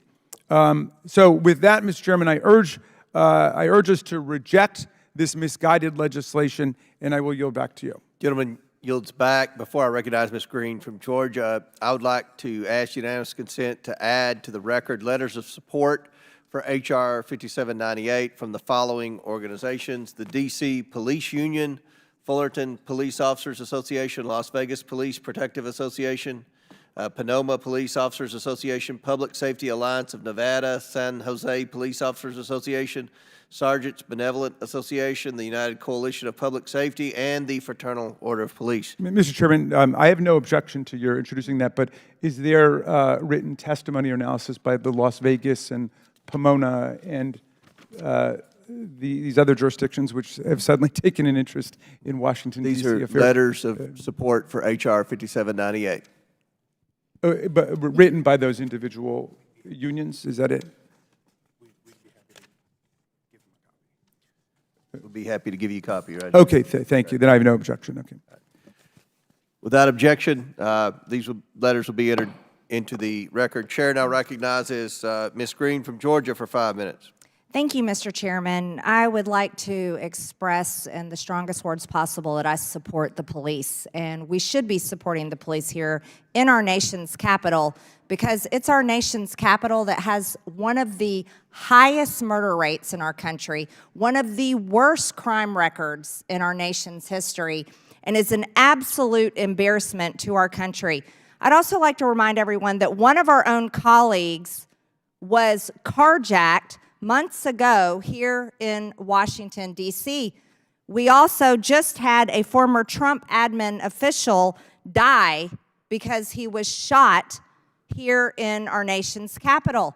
And many Hill staffers themselves have been attacked just walking the city streets. This is an ongoing crime epidemic here in our nation's capital, and it's appalling. We should be supporting police officers, not attacking Americans' gun rights, while all of us walk around under the protection of good guys with guns. Capitol Police carry those AR-15s and guard all of us, but yet Democrats would love to take away the gun rights of American citizens and blame guns that never get up by themselves and shoot people. Murder is already a crime. People kill people. They don't just kill them with guns. They kill them with knives. They kill them with fists. They kill them with objects. They strangle them. But yet I just listened to one of my colleagues say that we need to disarm Americans in order to somehow stop crime in Washington, D.C. We should Will the gentlelady yield? No, I will not. We should be protecting and supporting police officers. I also heard President Trump come under attack once again because Democrats have nothing else to say to defend their own policies but attack President Trump. I'd like to remind everyone that it was Antifa, BLM, by the way, supported by Democrats. BLM as an organization raised millions and millions of dollars on Act Blue, the Democrat fundraising site. And then BLM riots across America that were endorsed heavily by Democrats and apologized and said mostly peaceful protest by media who are totally defending Democrats constantly. These riots caused $2 billion in damage across America. I'd also like to remind everyone that in 2017, when President Trump was inaugurated, that rioters nearly burned down Washington, D.C. That's right, nearly burned down the city here. But oh, we've got to attack President Trump every single day. You know, it was also Democrats that said things like, I don't know why there aren't uprisings everywhere. That was our former Speaker of the House. Our current Vice President, before the election of 2020, said, we will not stop. We won't stop, talking about these BLM riots. Also, one of our Democrat colleagues is on video. By the way, all of this is on video, their statements. And she was talking about Trump supporters, and she said, when you see them, you make a crowd, surround them wherever they are. These are the statements that come from our Democrat colleagues, but they want to attack President Trump every single day and take away police officers' ability to stop criminals and arrest criminals and protect our city streets, our community streets, and our nation's capital. And I'm sick and tired of it. It is ridiculous. Absolutely ridiculous. So, Mr. Chairman, I would like to say I support the amendment that you just spoke on and introduced. And I would urge my colleagues to pay attention very carefully. The American people are paying attention, and they're not stupid. Just because you have a little microphone you can talk in doesn't mean that you can sit here and lie to the American people every single day. They can read the crime statistics. We all know you can't walk around this city without being in danger of being robbed or carjacked or murdered maybe. My goodness, how horrible is that? So let's support our police officers. Let's vote for good things to help citizens in this city.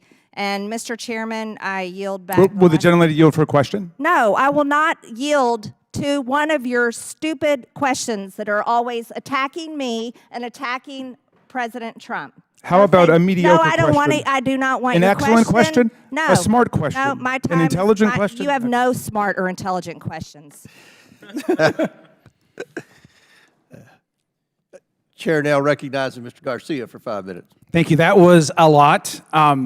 I want to remind the gentle lady that it was her that actually organized a trip to the D.C. jail to hug and high-five and sit with the insurrectionists that actually attacked our Capitol. So if we're talking about the safety of D.C.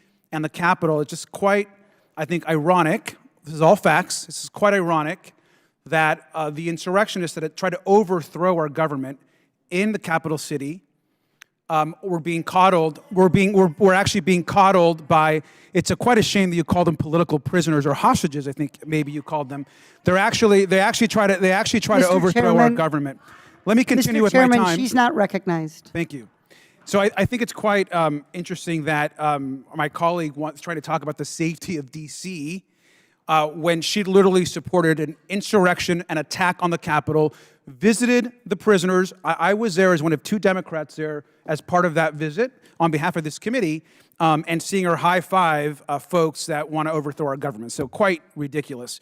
And if she's so interested in fixing Washington, D.C., maybe she should run for mayor of D.C. It's what she seems to be interested in. She's obsessed with everything going on. I just want to remind folks that D.C. and the district has a mayor, they have a city council, they're trying to pass regulations, they're trying to work. There's definitely challenges. They're working very hard on those.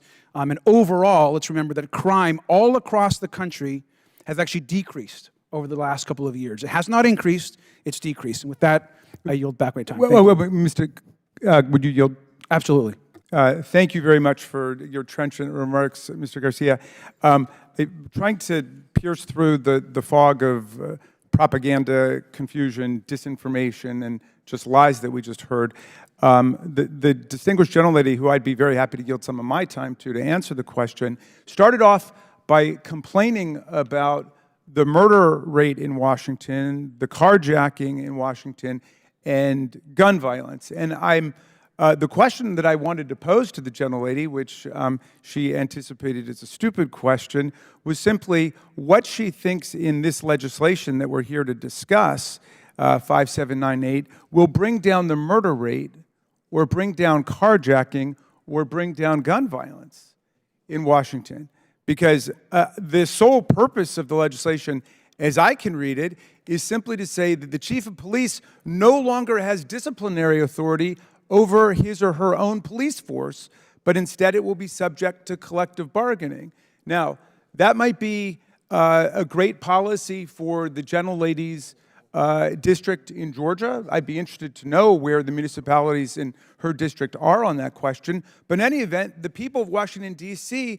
have dealt with this repeatedly. We've got a letter right here, which I submitted for the record, from 12 out of 13 members of the D.C. City Council saying, please don't change our law. We have the statements of 4 different chiefs of police saying, please don't change our law. We've got cops who've been convicted of sexual violence, sexual assault, domestic violence, and I'm not even certain the gentlelady from Georgia understood what she was speaking for, because she was talking about the murder rate and carjacking, and unless she's saying that police officers who may be removed from the force in D.C. for having committed a sexual assault or domestic violence are more likely to help bring down the murder rate, then her remarks are completely nonsensical.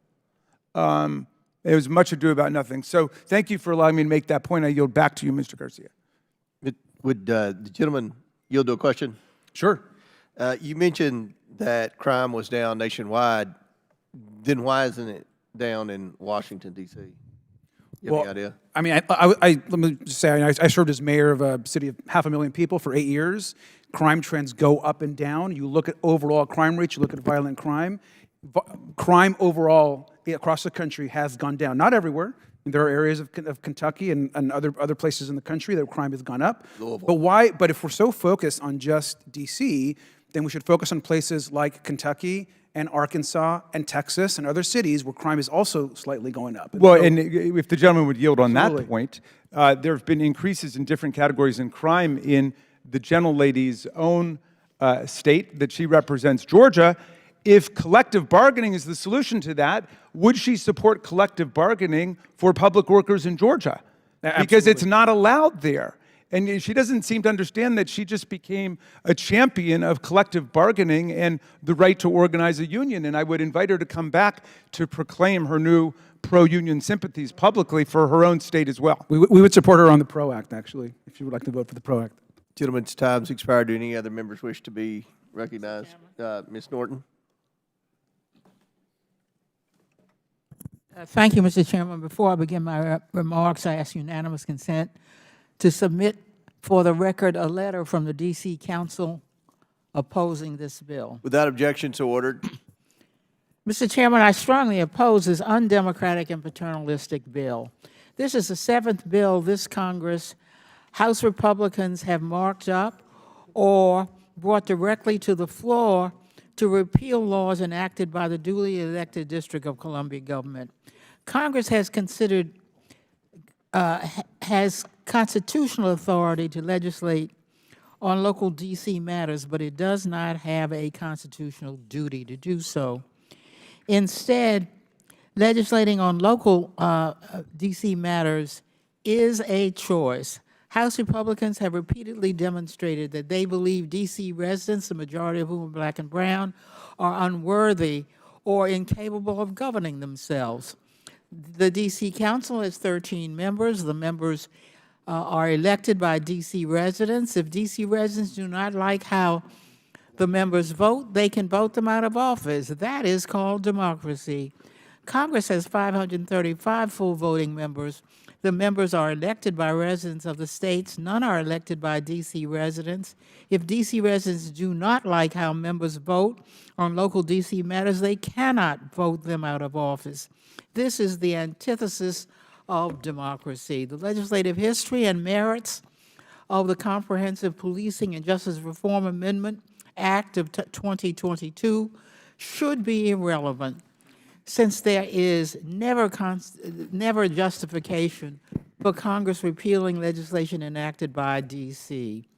Nevertheless, I would like to set the record straight. The D.C. Council unanimously passed the Comprehensive Policing and Justice Reform Amendment Act of 2022. While the legislation was enacted without the D.C. mayor's signature, the mayor urged Congress to oppose the disapproval resolution on the legislation. The D.C. Police Department supported removing discipline from collective bargaining, eliminating the 90-day statute of limitations for discipline, and allowing the police chief to increase proposed disciplinary penalties to make it easier to fire officers for serious misconduct. Moreover, disciplinary hearings have long been open to the public. Now the public finally can learn when and where they are occurring. The Revolutionary War was forged to give consent to the governed and to end taxation without representation. Yet D.C. residents cannot consent to any action taken by Congress, whether on national or local matters, and pay full federal income taxes. Indeed, D.C. pays more federal taxes per capita than any state, and more federal taxes in total than 19 states. If Republicans cared about our democratic principles or D.C. residents, they would bring my D.C. statehood bill, which will give D.C. residents voting representation in Congress and full self-government to the floor. Congress has the constitutional authority to admit the state of Washington, D.C. It simply lacks the will. I'm deeply concerned about the violent crime spike in D.C., and the D.C. Council is voting on legislation today that it believes will reduce crime. I suggest that Congress knows or cares, more about public policy in D.C. than D.C. is patronizing. I urge members to vote no on this bill. Will the gentlelady yield? Glad to yield. Thank you, Congresswoman Norton. Thank you for that powerful statement. You know, it's your constituents, it's D.C. taxpayers who pay the price for the officers who engage in misconduct that this legislation has set out to rescue. Between 2010 and 2020, the Washington Post found that Washington, D.C. paid out $91 million to resolve claims alleging police misconduct. 65 different officers were named in these multiple claims. It's just baffling to me how you get someone like the representative from Georgia, from a state which doesn't allow public employees to engage in any collective bargaining at all, come to speak for this one very narrow category of dirty cops who've gotten in trouble, who the police chiefs want to have the power to remove from the force. Time has expired. Chair now recognizes the law enforcement expert on the committee, the gentleman from Louisiana, Mr. Higgins, for 5 minutes. Thank you, Mr. Chairman. I appreciate my colleague and friend, Mr. Raskin, stating that he's baffled, because that's a rare moment when Jamie Raskin will be baffled. But if you were going to be baffled about something, my friend, it would be in the realm of, could we agree, something that you've never personally experienced. And let me say that when a police officer faces accusations, this is every day, ladies and gentlemen. I truly, respectfully, some of you guys don't have any idea what you're talking about here.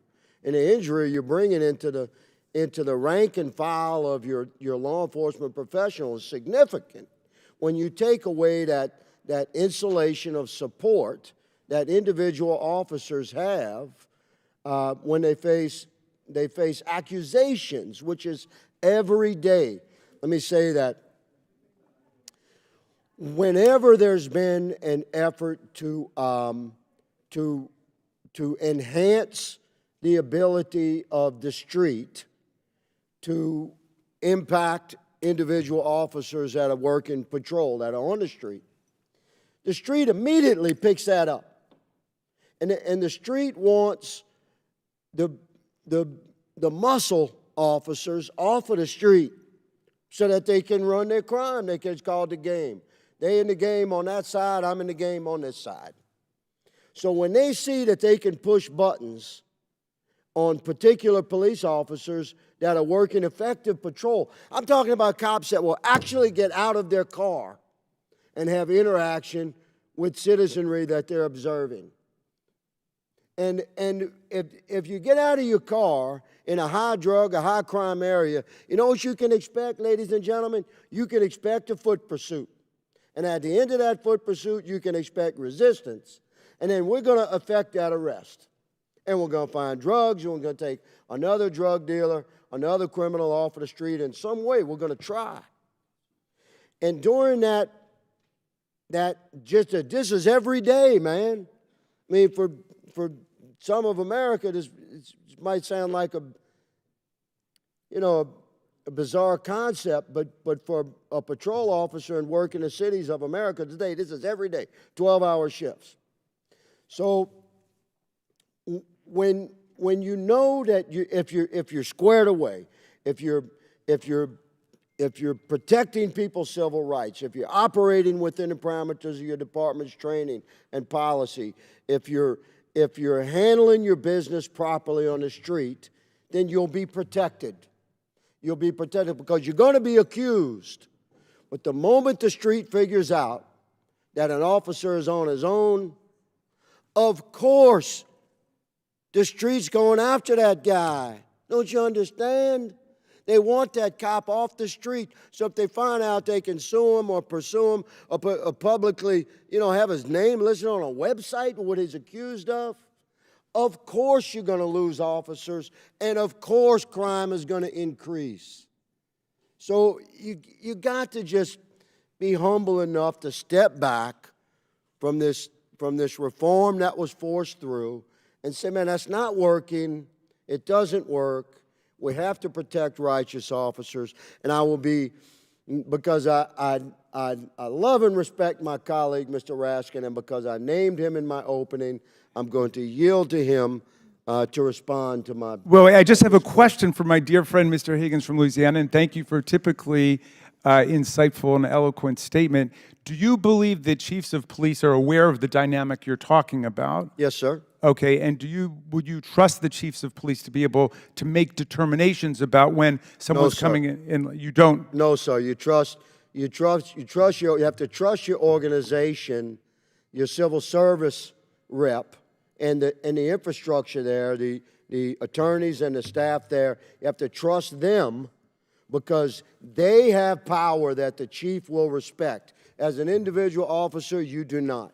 So if I could follow up, my question is, do you think that this is a decision that we should make nationally for every state and city in the country, or do you think it should be decided locally by particular communities? I think it should be determined, good question, but as a constitutionalist, I think it should be determined according to constitutional jurisdictional authority. So for this Congress, we only have authority over D.C., and in the sovereign states, I think the sovereign states should determine their course there. And I appreciate the gentleman's dialogue here, and I yield, Mr. Chairman. Gentleman's time's expired. Any other member seek recognition? Chair recognizes Mr. Kosar from Arizona. Yes, and I yield my time to the chairman.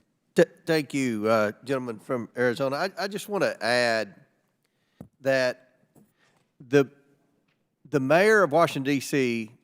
and the police chief told us all that about their struggles to recruit and retain police officers when we had our closed-door mayor and police chief briefing right there at that table. There were members from both parties there because I think we all agree that the crime spree in Washington, D.C.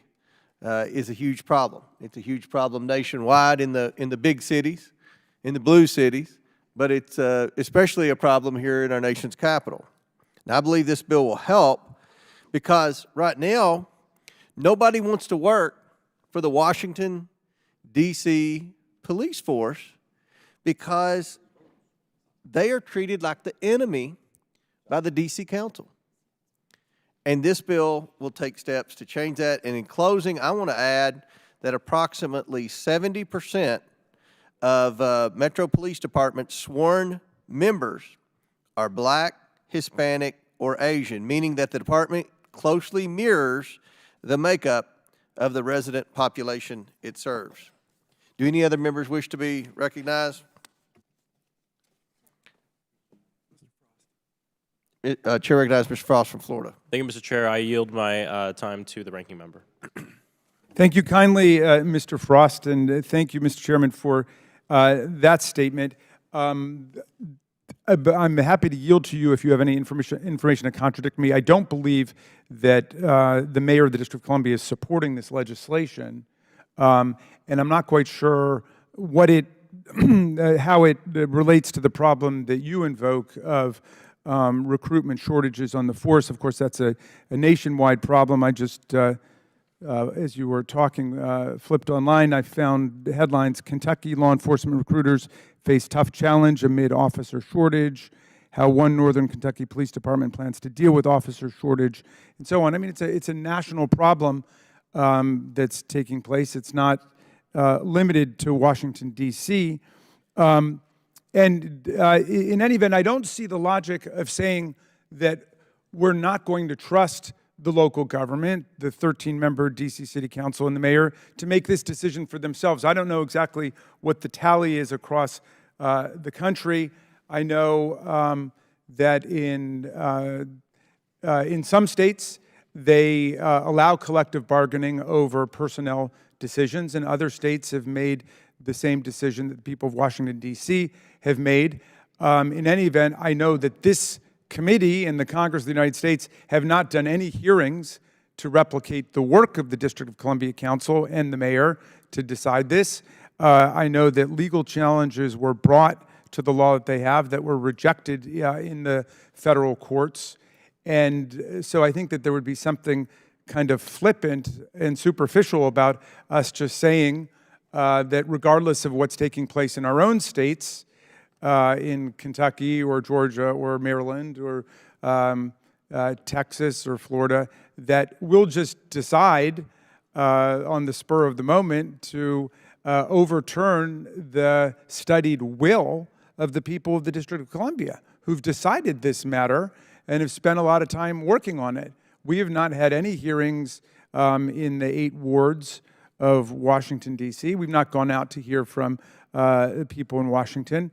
And, I certainly haven't heard from many of my constituents. I wonder how many of us have heard from constituents who think that the most important thing we need to do to reduce the murder rate in carjacking, as the gentlelady from Georgia suggested, was to overthrow the law of the District of Columbia, allowing the chief of police to control who's hired and who's fired and who's promoted and who's not. I mean, that just seems to me to be a complete non sequitur and, an exercise in absurdity.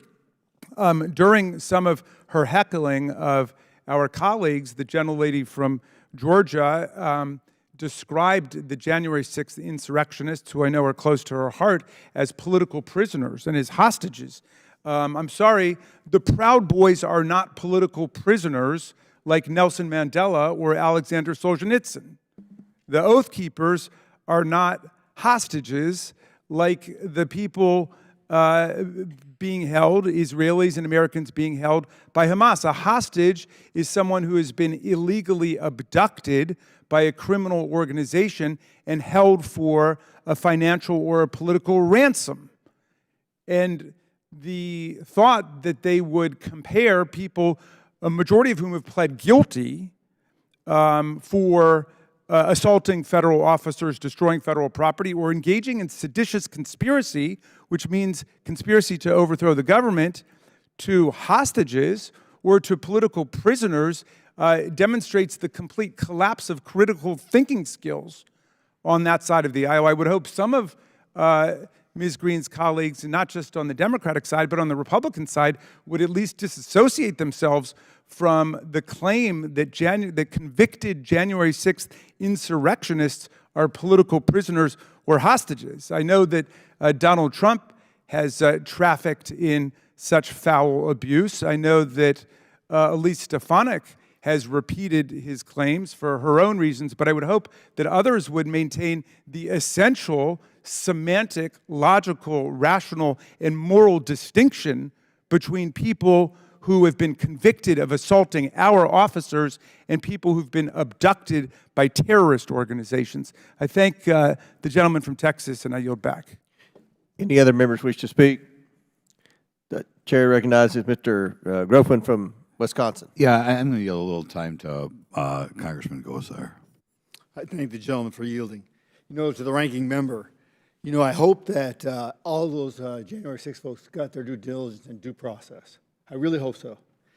Because if they didn't, that is a total violation. And the gentleman should know that. And hopefully you'll get a chance to see and ask that very same question to those individuals. But by all means, and if you'd yield for a question, are you aware of a single January 6 defendant who did not receive due process? Well, I can tell you one thing, the exculpatory evidence was restricted. I'm sorry? The exculpatory, I think it's called exculpatory. Yeah, the Brady evidence. Restricted, and that was the access to the videos, the active videos. So if that had something to do with the it. videos are public. Have you found a single snippet on any of the videos that contradicts any findings either in court or? Yes. Well, which one is that? The shaman. I'm sorry? Not the shaman guy, the guy with the horns. Yeah. He did not go ransack the offices. They showed him peacefully going in with officers and coming back out. I completely disagree with that. Because here's what happened. He was in prison, and they immediately let him out. So I've also heard from the other side of the aisle that there was officers killed. There was not a single officer killed in that aspect. So let's set the issues right. I think that the family of Officer Gary Sicknick would beg to differ with you, sir. The defense counsel had access to all of the video, and the shaman. My time. It's Mr. Gosar's time. My time. So no, we have evidence that the timeline that was given on Mr. Sicknick's death did not correspond because they had timelines in which he's in the crypt when he's supposed to be dead. So there's things that don't match up. Yes, go back to the record. I got to tell you, when I hear inaccurate comments from both sides, it bothers me. And you have inaccurate comments right there. You're saying that Gary's, if I could just, are you saying that Officer Gary Sicknick did not die after the violent events of January 6th took place? No. The time in which he was reported dead is not right because he's shown in the crypt actually taking some posters from some of the folks that were petitioning. Okay.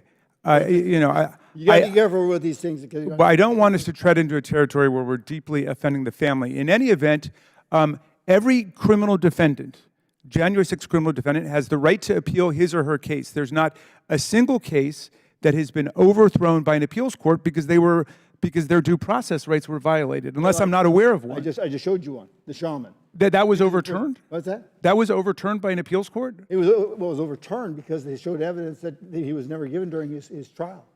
Okay, then I will stand corrected if his conviction was overturned, but I was not aware of that. And it was. But for the many hundreds of other people convicted of violently assaulting our officers, there have been no due process reversals, and I'm going to check about the. I got to tell you, the shaman. It'll be something hopefully you'll get a chance to ask directly because I think it's that important to democracy. I agree with you that the criminal defendant's rights should be respected. I'm not quite sure, what that has to do with, the legislative matter before I us. agree, but I was just answering you. Because Right, and I was responding to just the shouted claims about hostages and political prisoners, which somehow entered into the conversation when Ms. Green was heckling one of our colleagues. But let's put it this way. If you believe that there have been due process violations of a whole class of prisoners, which is what I've been hearing from the gentlelady from Georgia and others, let's have a hearing about that and let's determine if you really believe that. I also heard her say at the beginning that it was really Antifa. I heard her invoke Antifa in sort of her drive-by remarks, and that was something that the former president said. It was really Antifa. Sometimes they blame it on the FBI, but then the rest of the time they're down at the D.C. Courthouse demanding that these people be released from jail. So I don't know why they're protesting for Antifa if it was really Antifa fighters that they want to blame it on. What I would tell the gentleman, he sounds like he's got a lot of questions like I do. I'd like to have them answered. Well, with that, I'll let's yield proceed. back. Thank you, kind Gentleman yields back. Seeing no further requests to speak, the question is now on the Garbarino Amendment in the nature of a substitute. All those in favor signify by saying aye. Aye.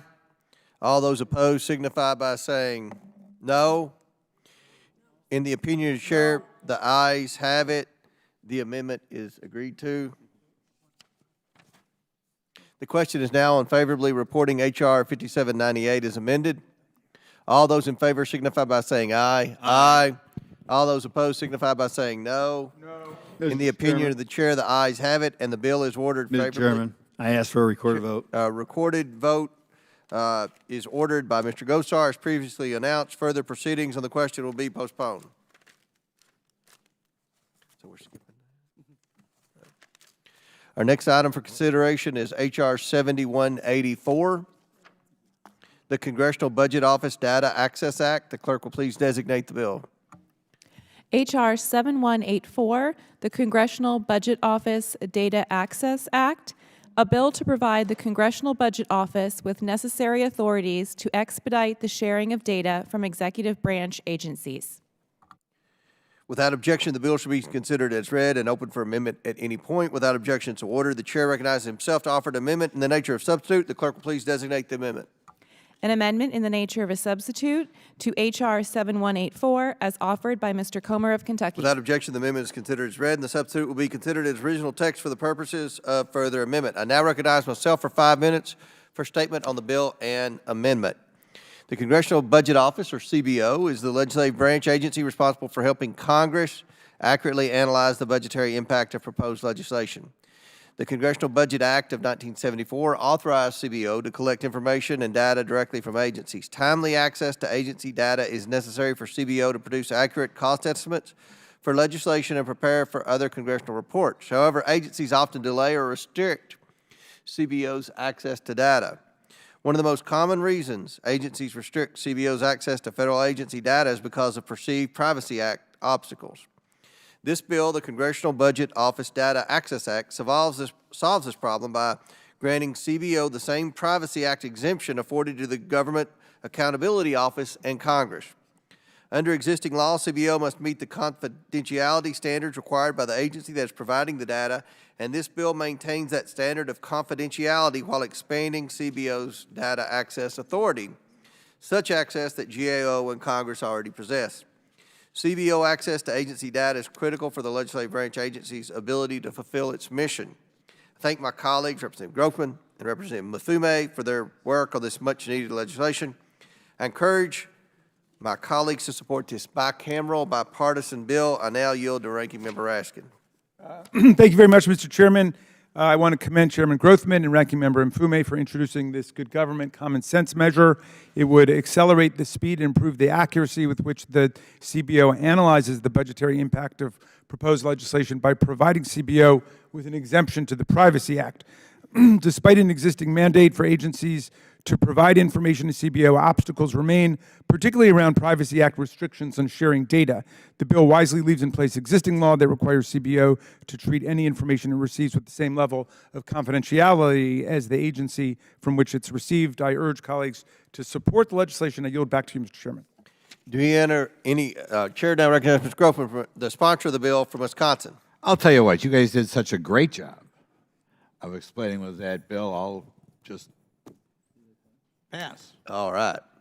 Very good. Mr. Chairman. Chair recognizes Mr. Fume, the other sponsor of the bill from Maryland. Thank you very much, Mr. Chairman. The American people deserve clear-cut communication on how taxpayer funds obviously are utilized to best serve the public. The bill that Congressman Grothman and I are putting forward today does exactly that. Under current law, CBO can only access certain non-public restricted data under a Memorandum of Understanding or data sharing agreement. According to CBO, some of these agreements can take up to 5 years to negotiate. So that translates into a 5-year delay, actually, in understanding the financial impact of proposed legislation here in the Congress. This bill would remove a barrier that is too often a hindrance to the Congressional Budget Office from carrying out its mission by providing timely cost estimates, and will ensure as well the fiscal responsibility of our federal government. Simultaneously, privacy protections will remain in place when CBO receives the necessary agency information that is pertinent to their work, safeguarding personal information utilized by CBO to improve transparency in government operation. So in a nutshell, this bill is to support enhancing the efficiency and accuracy of CBO's work, which will benefit all Americans. I thank Mr. Grothman for his insight and leadership on this. I urge my colleagues to support this bipartisan legislation, and I yield back, Mr. Chair. Gentleman yields back. Chair recognizes Mr. Gosar from Arizona for 5 minutes. Yeah, I thank the two gentlemen. It's high time this thing was done, because we've always said garbage in, garbage out. You know, how does a CBO come up with a response to this year that they're over $1 trillion in the wrong? They're wrong by $1 trillion. So it's about time that we as decision makers and policy makers find out that accurate information and be able to make those pertinent decisions. So thank you. It's high time. I wish I would have done it for myself. So thank you. I appreciate you. Yield back. Gentleman yields back. Seeing no further members requesting to speak, the question is now on the amendment in the nature of a substitute. All those who favor signify by saying aye. Aye. All those opposed signify by saying no. In the opinion of the chair, the ayes have it, and the amendment is agreed to. The question is now on favorably reporting H.R. 7184 as amended. All those in favor signify by saying aye. Aye. All those opposed signify by saying no. In the opinion of the chair, the ayes have it. Mr. Chairman, I ask for a recorded vote. A recorded vote is ordered by the gentleman from Arizona. As previously announced, further proceedings on the question will be postponed. Absolutely. Our next item for consideration is H.R. 6972, the Securing Chain of Command Continuity Act. The clerk will please designate the bill. H.R. 6972, the Securing Chain of Command Continuity Act, a bill to require an executive agency whose head is a member of the National Security Council to notify the Executive Office of the President, the Comptroller General of the United States, and congressional leadership of such head becoming medically incapacitated within 24 hours and for other purposes. Without objection, the bill shall be considered as read and open for amendment at any point. Without objection, so ordered. The chair recognizes himself to offer an amendment in the nature of a substitute. The clerk will please designate the amendment. An amendment in the nature of a substitute offered to H.R. 6972 as offered by Mr. Comer of Kentucky. Without objection, the amendment is considered as read and the substitute will be considered as original text for the purposes of further amendment. I now recognize myself for 5 minutes for a statement on the bill and the amendment. Like many of you, I was shocked when Congress learned that Defense Secretary Lloyd Austin was medically incapacitated for days before the President or congressional leaders were made aware. The lack of transparency set off alarm bells on both sides of the aisle and across the national security community. During Secretary Austin's medical incapacitation, an incident for global repercussions could have occurred, and those responsible for responding would not have known Secretary Austin was not in charge. These events have made it clear that we must address medical incapacitation notification requirements for certain key members of our national security. This bill, the Securing Chain of Command Continuity Act, would require the prompt notification of federal leaders in the future. This legislation requires congressional and presidential notification when someone who is a member of the National Security Council and the head of an executive agency becomes medically incapacitated.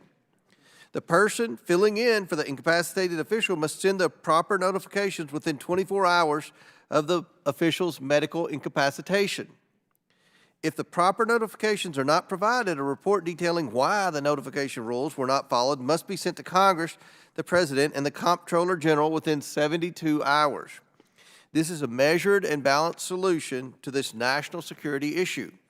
I thank my colleagues, Representative Kiggins of Virginia and Representative Davis of North Carolina, for their bipartisan work on this important and timely legislation. I urge my colleagues on both sides of the aisle to support this bill. I now recognize Ranking Member Raskin for his statement. And thank you very much, Mr. Chairman. Before I give my statement, I just wanted to introduce for the record and ask unanimous consent for acceptance of an article entitled "Judge Rejects QAnon Shaman's Bid to Throw Out His January 6th Sentence."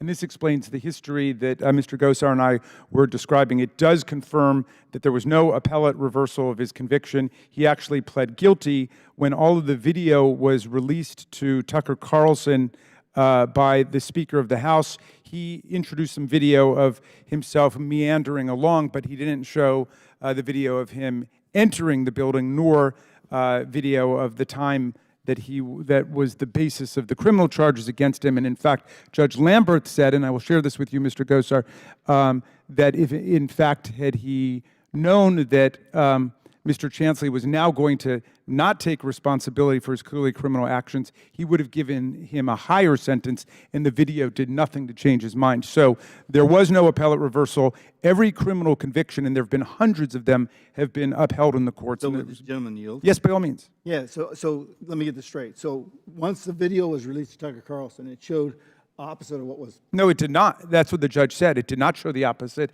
It was completely distorted. It showed some additional stuff of Mr. Chansley, who was kind of disoriented, wandering around at one point, but He was escorted by the Capitol Police. He Yeah. was escorted in there, and he was very peaceful. But then the judge cited the video evidence of him entering violently and unlawfully by the mob and then engaging in illegal action that he was ordered not to do by the police officers present. Well, that'll be something I hope that you will get a chance, like I will get a chance to ask those questions. Well, yes, and Judge Royce Lamberth can explain the whole thing to you, if you got questions, but his opinion is authoritative on it, and there have been no reversals of criminal convictions, so we want to be extremely clear about that. Look, the Securing Chain of Command Continuity Act would amend the Federal Vacancies Reform Act to require any agency head who's a member of the NSC to notify Executive Office of the President, GAO, and congressional leadership within a day in the event of medical incapacitation.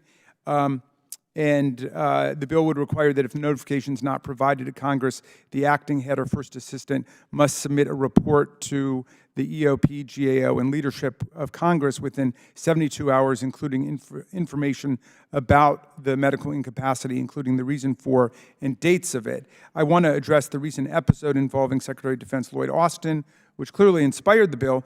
In remarks from the Pentagon last Thursday, Secretary Austin took full responsibility for the lack of notification of the President during his hospitalization for cancer. Moreover, Secretary Austin assured the American public that during his period of absence, and I quote, "there were no gaps in authorities and no risks to the department's command and control. I want to commend the Biden administration for the swift action they took by conducting a thorough review of the current protocols and notifying agencies to ensure that the Office of the President is informed any time a cabinet head is unable to carry out his or her duties."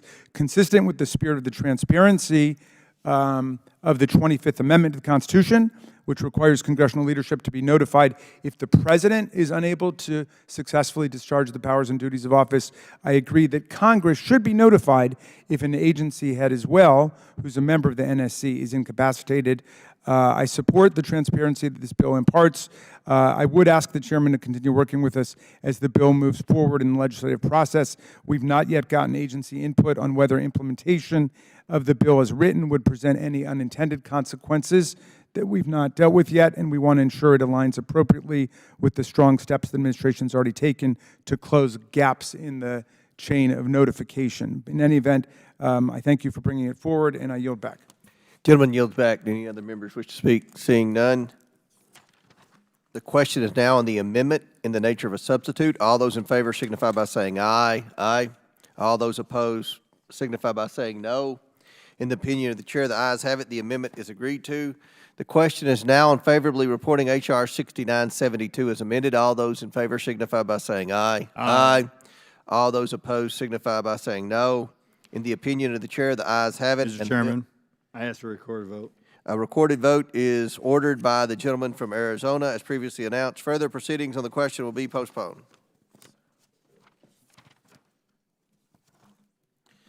Our next item for consideration is H.R. 5658, the Vote by Mail Tracking Act. The clerk will please designate the bill. H.R. 5658, Vote by Mail Tracking Act, a bill to require mail-in ballots to use the Postal Service barcode service. Without objection, the bill shall be considered as read and open for amendment at any point. Without objection, so ordered. The chair recognizes himself to offer an amendment in the nature of a substitute. The clerk please designate the amendment. An amendment in the nature of a substitute to H.R. 5658 as offered by Mr. Comer of Kentucky. Without objection, the amendment is considered as read, and the substitute will be considered as original text for the purposes of further amendment. I now recognize myself for 5 minutes for a statement on the bill and the amendment. Every American citizen who votes deserves to know that their vote has been counted and their voice has been heard. This bill, the Vote by Mail Tracking Act, would ensure this is the case. H.R. 5658 requires that all ballots for a federal election mailed within the United States to or from a voter contain a Postal Service barcode. This barcode would allow voters to track the status of their ballot in the U.S. Postal Service system, allowing voters to know in real time when their ballot is received by the Postal Service, when it is in transit, and when it has arrived at their election authority. Beyond a Postal Service barcode, under this bill, for a ballot to be mailable, it must meet other requirements, including utilizing Postal Service's envelope design standards. And the ballot must include the official election mail logo or any future logo the Postal Service establishes for ballots. If a ballot does not meet these requirements, it cannot be mailed. Don't get me wrong, while I encourage every citizen who wishes to vote in person on Election Day to do so, many states have adopted vote by mail policies. 5 states currently conduct their elections entirely by mail. 29 states and D.C. allow no excuse absentee voting. 13 of those automatically send out a ballot before every election. The U.S. Postal Service has delivered nearly all election mail on time in recent years. Over 97% of election mail was delivered on time for the 2022 midterm election. But without safeguards, bad actors could attempt to influence our election. We must take our election security seriously and account for the fact that a significant number of Americans choose to cast their ballot by mail. This bill is a common-sense bipartisan response to rising levels of mail-in voting nationwide. I thank my colleagues, Representative Katie Porter, Representative Byron Donalds, and Representative Nancy Mace for their work on this important legislation. I now yield to Ranking Member Raskin for his opening statement. Thank you, Mr. Chairman. The Post Office mailed and delivered more than 105 million mail-in ballots in the 2022 elections. As we embark on 2024, millions of Americans across the country will decide to cast their ballots by mail. The bipartisan Vote by Mail Tracking Act would strengthen vote by mail processes and develop more efficient mechanisms to deliver and process all these mail-in ballots. The bill would require every mail-in ballot to contain a unique barcode and an official mail logo, which would enable voters and election officials to more readily track the status of these mail-in ballots. The bill would also require mail-in ballots to meet specific postal guidelines, making it easier for the Postal Service and election officials to sort, track, and verify the authenticity of the ballots. Voting by mail is a highly secure and safe way to vote, and despite the misinformation circulating online about it in some places, I'll note that the director of the Cybersecurity and Infrastructure Security Agency, Jen Easterly, confirmed in a statement on November 9, 2022, that the agency had, quote, seen no evidence that any voting system deleted or lost votes, changed votes, or was in any way compromised in any race in the country. This bill would not overrule any state's decision to establish or expand the use of vote by mail. The Constitution leaves it to the states the determination of its own election administration rules unless Congress acts under its Article 4 authority, and this bill would not conflict with that. The Vote by Mail Tracking Act was favorably reported out of this committee last Congress with robust bipartisan support. This Common sense legislation would inspire confidence in the electorate, in the performance and efficiency of our election systems, giving voters comfort that their ballot has arrived and been counted on time, and giving postal managers and state election officials the tools they need to ensure every vote has been counted by the voting deadline. I urge everybody to support this bill, and I yield back, Mr. Chairman. Do any other members wish to be heard? Mr. Chairman. Chair recognizes Ms. Porter, the sponsor of the bill. Some of us here vote in person, and some of us here vote by mail. This committee isn't here to tell voters how to vote. But however they choose to cast their ballot, whoever they choose to vote for, whatever their political party affiliation is, every voter deserves to feel confident that their vote gets counted. There's a really easy way to give those who choose to vote by mail that confidence. Postal Service tracking barcodes. We already use them for so many other things. We use them to track shipments of medication, food, clothing.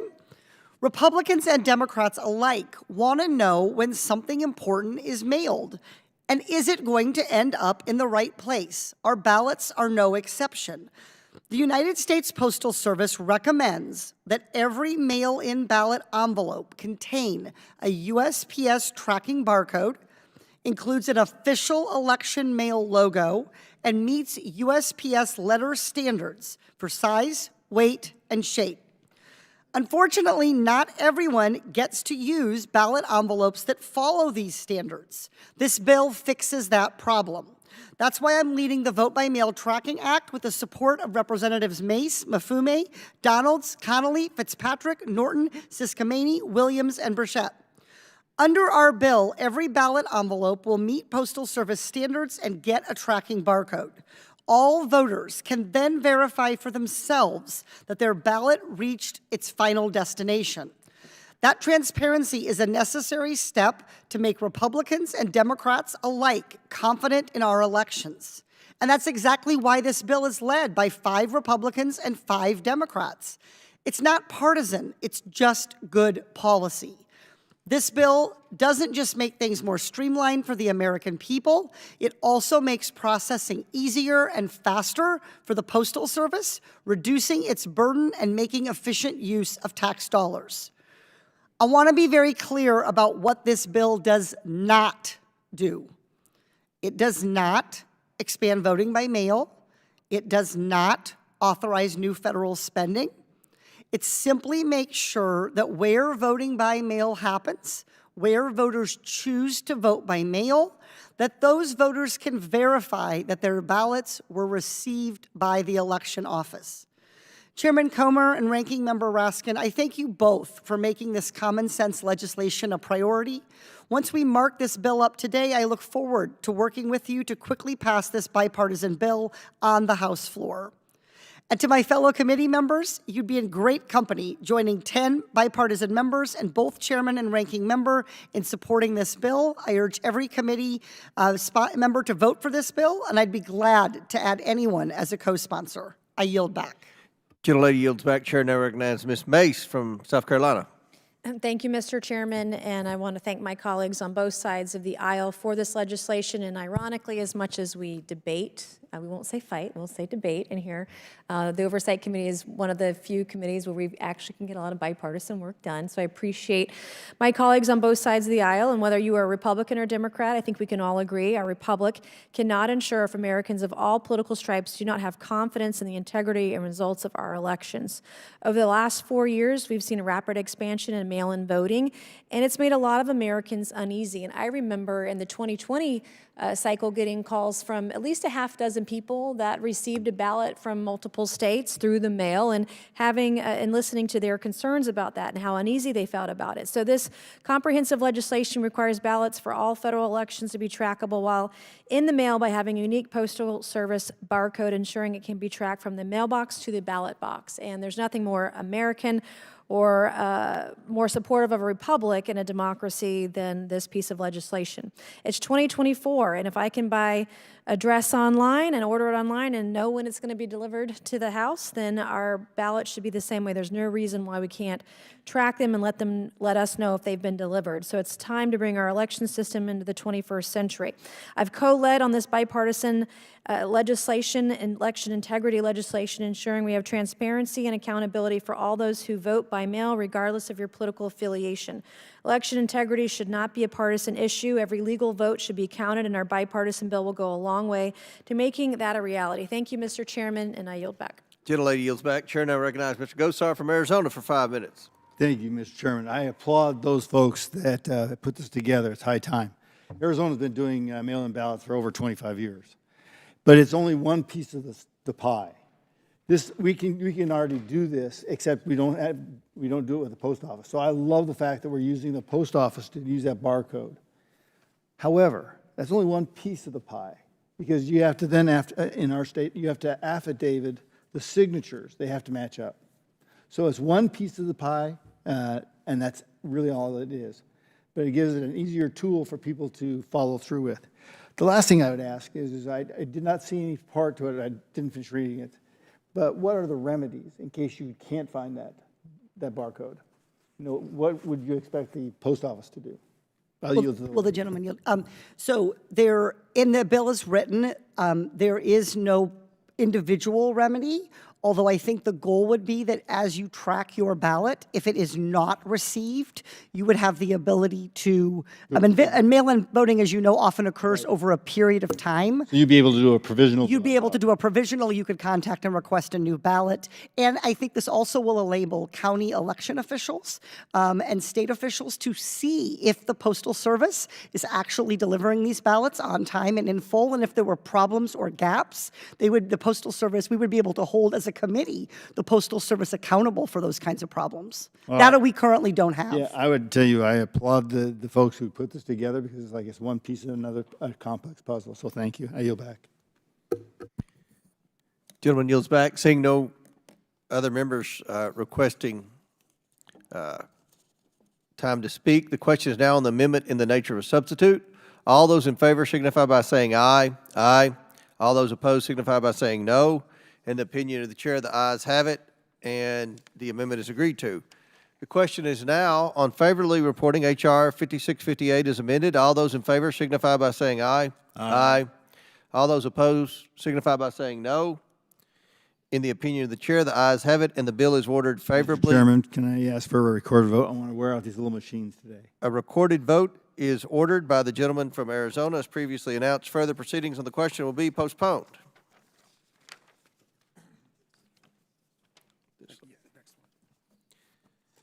Our next item for consideration is H.R. 5887, the Government Service Delivery Improvement Act. The clerk will please designate the bill. H.R. 5887, the Government Service Delivery Improvement Act, a bill to improve government service delivery and build related capacity for the federal government. Without objection, the bill shall be considered as read and open for amendment at any point. Without objection, so ordered. The chair recognizes himself to offer an amendment in the nature of substitute. The clerk please designate the amendment. An amendment in the nature of a substitute to H.R. 5887 as offered by Mr. Comer of Kentucky. Without objection, the amendment is considered as read, and the substitute will be considered as original text for the purposes of further amendment. I now recognize myself for 5 minutes for a statement on the bill and the amendment.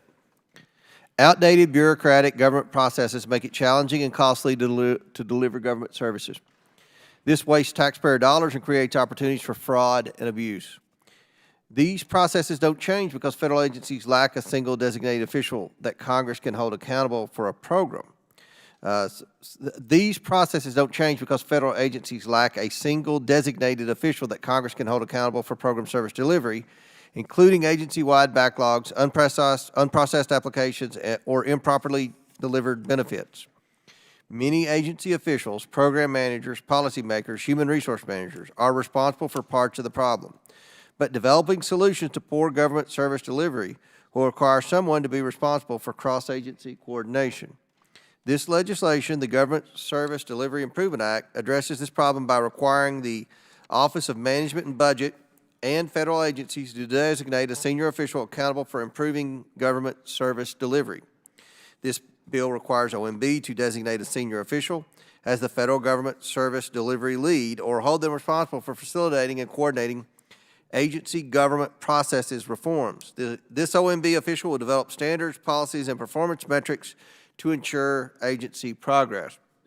This bill also requires each agency to designate a senior official responsible for improving government service delivery. This official must work with other relevant agency officials, such as the Chief Information Officer, Chief Procurement Officer, and Program Managers to improve agency operations and implement reform policies. This bill further requires OMB to report to Congress within a year on the status of implementing these requirements, with GAO providing a similar report to Congress within 2 years. With this with this expansion of the bipartisan 21st Century Integrated Digital Experience Act of 2018, this bill will improve congressional oversight over the administration's government service delivery reform efforts. I'm thankful for the work of my colleagues, Representative Khanna and Representative Timmons, for their work on this important legislation. I encourage my colleagues to support this common sense bill. Would you like to speak on it? Chair now recognizes Ranking Member Raskin. Just very quickly, Mr. Chairman, I want to thank Mr. Timmons and Mr. Khanna from California for their leadership of H.R. 5887, the Government Service Delivery Improvement Act, and I'm proud to support this bipartisan bill. I'll yield back. Chair now recognizes Mr. Timmons from South Carolina. Thank you, Mr. Chairman. And I want to thank my colleague, Mr. Khanna, for his leadership on this bill. The Government Service Delivery Improvement Act aims to overhaul the public's experience with government services, aligning them with the expectations set by the digital era. And I could not think of a better time for this committee to take up this legislation on this exciting day when the House Oversight Committee steps into the 21st century with electronic voting.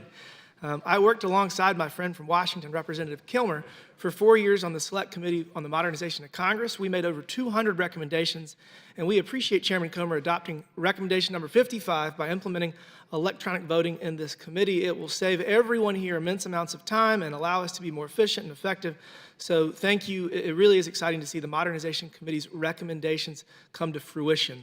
Now back to the bill at hand. Over the past year, this committee has held hearings on the failures of government service delivery, whether it's passport backlogs, delays for former service members requesting personnel records, or the ineffective 1-800 number at the Social Security Administration. Our interactions with federal agencies are pivotal moments, yet under our current system of government, there's not a single individual the American people can turn to and hold accountable for agencies' actions and failures. No one person is in charge of implementing effective solutions or improving government service delivery across all federal agencies, and as a result, individual agencies are not operating in an efficient manner. Without such direct supervision or accountability, agencies can continue to fall behind on the delivery of their services, like the distribution of benefits or the effective handling of backlogs. In order to fix this lack of agency accountability and oversight, this bill tasks OMB with designating a senior official to facilitate and coordinate agency efforts so they can work more efficiently and deliver services in a timely and less wasteful manner. This bill will also require the designation of a senior official for every federal agency that will be responsible for improving the service delivery of that particular agency. The Government Service Delivery Improvement Act is a beacon of hope in this landscape of frustration. It mandates the appointment of a senior official at the OMB to spearhead the improvement of government delivery service. Additionally, it will hold agency heads accountable for enhancing services, fostering greater trust with the public, and appointing senior officials to drive these necessary changes. The Government Service Delivery Improvement Act isn't just about streamlining processes, it's about rebuilding trust between the government and its people. It's about ensuring that when Americans turn to their government for assistance, they're met with efficiency, reliability, and above all, respect. With that, I'd like to thank Chairman Comer for holding this markup and thank Representative Khanna for carrying this bill. I urge all members of this committee to support, and thank you. I yield back. Thank the gentleman from South Carolina. Chair now recognizes the sponsor of the bill, Mr. Khanna from California. Thank you, Chair Comer, and thank you for your leadership in helping this bill go forward. I want to thank Representative Timmons for his partnership in this bill, and also acknowledge the leadership of our Ranking Member Raskin, and Committee Chair Mace and Ranking Member Connolly, as well as the many co-sponsors, bipartisan Representatives Donalds and Loudermilk, who all helped make this possible. And I think the reason we have Mr. Chairman, such bipartisan support is that this bill is common sense. We want to make sure that government services are provided to people with the latest technology. We know that digital technology saves extraordinary amount of money for taxpayers. An average IRS transaction that is not online is $53 per transaction. A digital transaction is 22 cents. But more than saving taxpayers money, this bill and the creation of this position, the lead position at OMB, will ensure that the latest technology that we have in this country is being used to make government better and to make government perform better for citizens who need it. So I appreciate your leadership in helping this bipartisan bill go forward and look forward to hopefully a vote in the House and having the President sign this. Gentleman yields back. Seeing no further members wishing to speak, the question is now on the amendment in the nature of a substitute. All those in favor signify by saying aye. Aye. All those opposed signify by saying no. In the opinion of the chair, the ayes have it. The amendment is agreed to. The question is now on favorably reporting H.R. 5887 as amended. All those in favor signify by saying aye. Aye. All those opposed signify by saying no. In the opinion of the chair, the ayes have it. Mr. Chairman, I'd like to have a recorded vote. A recorded vote is ordered by Mr. Gosar from Arizona. As previously announced, further proceedings on the question will be postponed.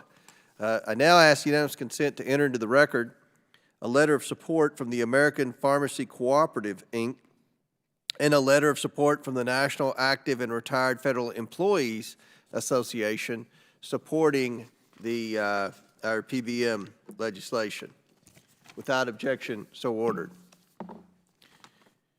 We will now recess until 2:30. At that time, we will vote on any recorded votes. I ask members to arrive promptly at 2:30 because we will be using electronic voting for the first time, and votes will hopefully go quickly. So again, we will recess until 2:30, which should be at the conclusion of the first vote series.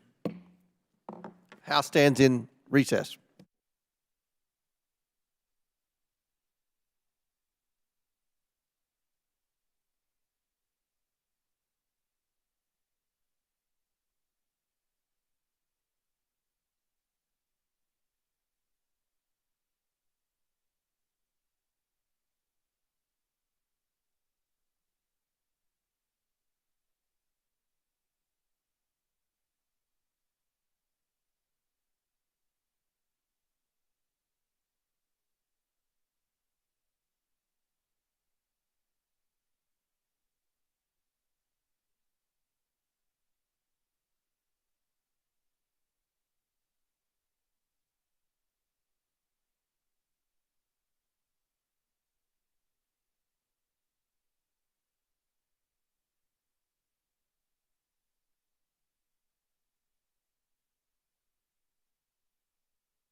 So I start here. Yeah, you gavel in. Okay. We have a quorum. Okay. And then these are the rules, and then we'll open up the vote. Okay. The meeting will come back to order. We have a quorum. Before the first of our recorded votes, I'd like to remind members of the rules and process for using the brand-new electronic voting system. All right. My intention is to hold the first vote open for a bit longer than the following votes, just to allow members to get familiar with the new system. When using the electronic voting system, members must be in their seat in the hearing room to cast a vote. Members are not allowed to remove their voting remote from the room. Once voting begins, members will be able to select yes, no, or present for each vote. A member may change their vote anytime prior to the closing of the vote by the clerk, but once a vote is recorded, the member may not unrecord their vote from the record. Finally, this new system will allow the committee to dispense with votes quickly, so it's important that members do not leave the room during the vote series. The question is on favorably reporting H.R. 7219, the Information Quality Assurance Act of 2023. Members will record their votes using the electronic system. Clerk will now open the vote. On favorably reporting the bill, and the chairman is going to vote aye. And the ranking member votes aye.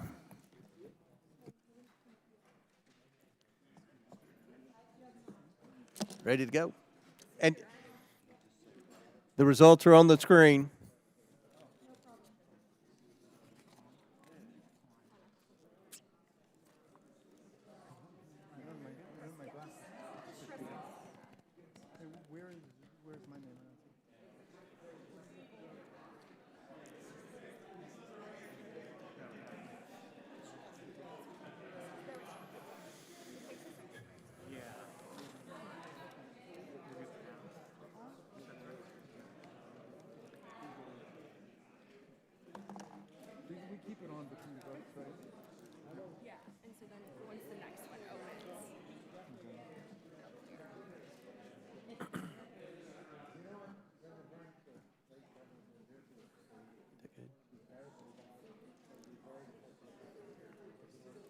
Have all members been recorded who wish to be recorded? Does any member wish to change their vote? The clerk will close the vote and report the vote total.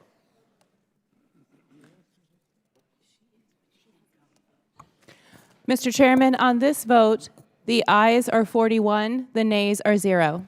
The ayes have it, and the bill is ordered favorably reported. Without objection, the motion to reconsider is laid on the table.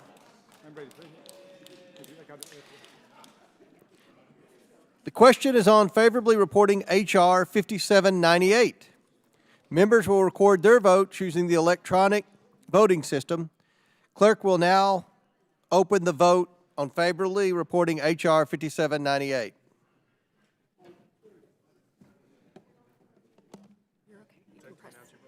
Are you going to say how you're going to vote?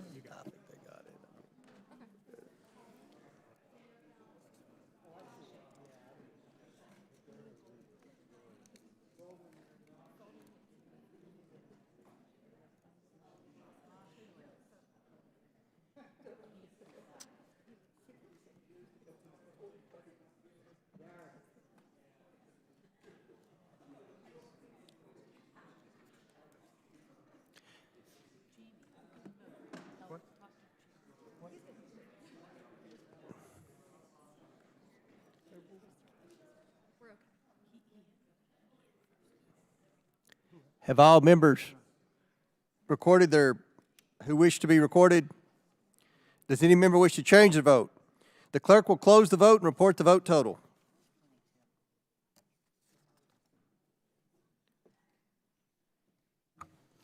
Mr. Chairman, on this vote, the ayes are 22, the nays are 19. The ayes have it, and the bill is ordered favorably reported. Without objection, the motion to reconsider is laid upon the table. The question is now on favorably reporting H.R. 7184. Members will record their votes using an electronic voting system. Clerk will now open the vote on favorably reporting H.R. 7184.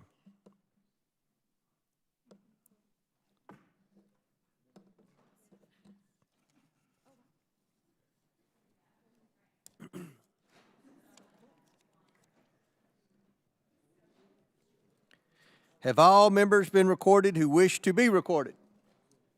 Does any member wish to change their vote? The clerk will close the vote and report the vote total. Mr. Chairman, on this vote, the ayes are 41, the nays are 0. The ayes have it, and the bill is ordered favorably reported. Without objection, the motion to reconsider is laid on the table.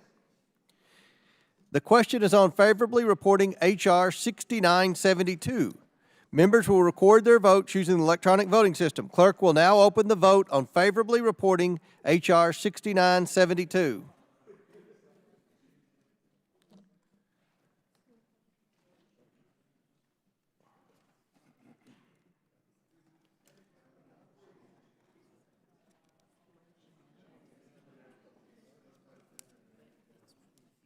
Have all members been recorded who wish to be recorded? Does any member wish to change their vote? The clerk will close the vote and report the vote total. Mr. Chairman, on this vote, the ayes are 41, the nays are 0. The ayes have it, and the bill is ordered favorably reported. Without objection, the motion to reconsider is laid on the table. The question is now on favorably reporting H.R. 5658. Members will record their votes using the electronic voting system. Clerk will now open the vote on favorably reporting H.R. 5658.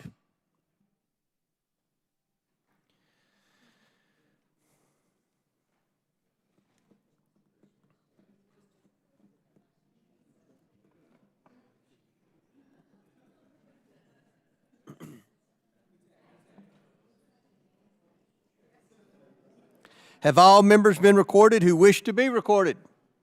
Does any member wish to change their vote? The clerk will close the vote and report the vote total. Mr. Chairman, on this vote, the ayes are 41, the nays are 0. The ayes have it, and the bill is ordered favorably reported. Without objection, the motion to reconsider is laid on the table. The question is now on favorably reporting H.R. 5887. Members will record their votes using the electronic voting system. Clerk will now open the vote on favorably reporting H.R. 5887.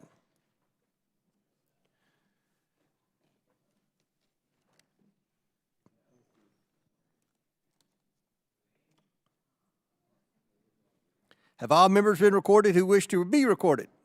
Does any member wish to change their vote? The clerk will close the vote and report the vote total. Mr. Chairman, on this vote, the ayes are 41, the nays are 0. The ayes have it, and the bill is ordered favorably reported. Without objection, the motion to reconsider is laid on the table. The question now is on favorably reporting H.R. 262.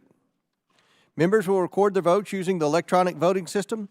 Clerk will now open the vote on favorably reporting H.R. 262.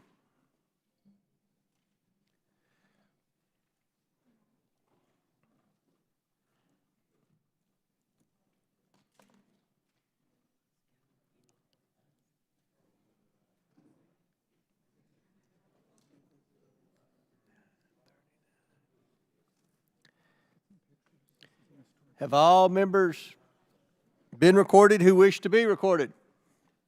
Does any member wish to change their vote? The clerk will close the vote and report the vote total.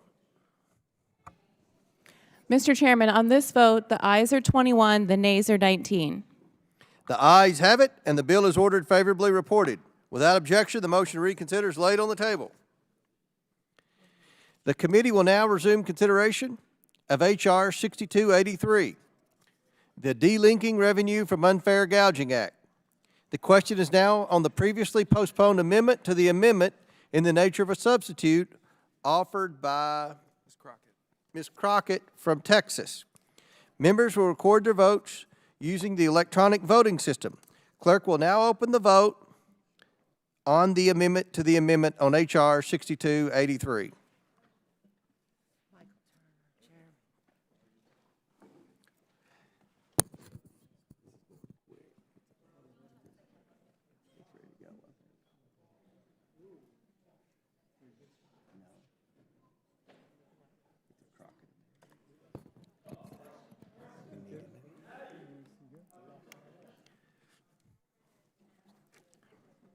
Have all members been recorded who wish to be recorded? Does any member wish to change their vote? The clerk will close the vote and report the vote total. Mr. Chairman, on this vote, the ayes are 20, the nays are 22. The noes have it, and the amendment is not agreed to. The question is now on the amendment in the nature of a substitute to H.R. 6283. All those in favor signify by saying aye. Aye. All those opposed signify by saying no. No. In the opinion of the chair, the ayes have it. The amendment in the nature of a substitute to H.R. 6283 is agreed to. The question is on favorably reporting H.R. 6283. Members will record their votes using the electronic voting system. Clerk will now open the vote on favorably reporting H.R. 6283.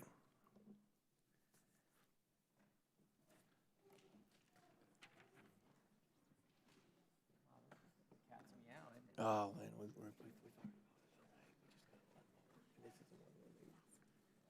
That's fast.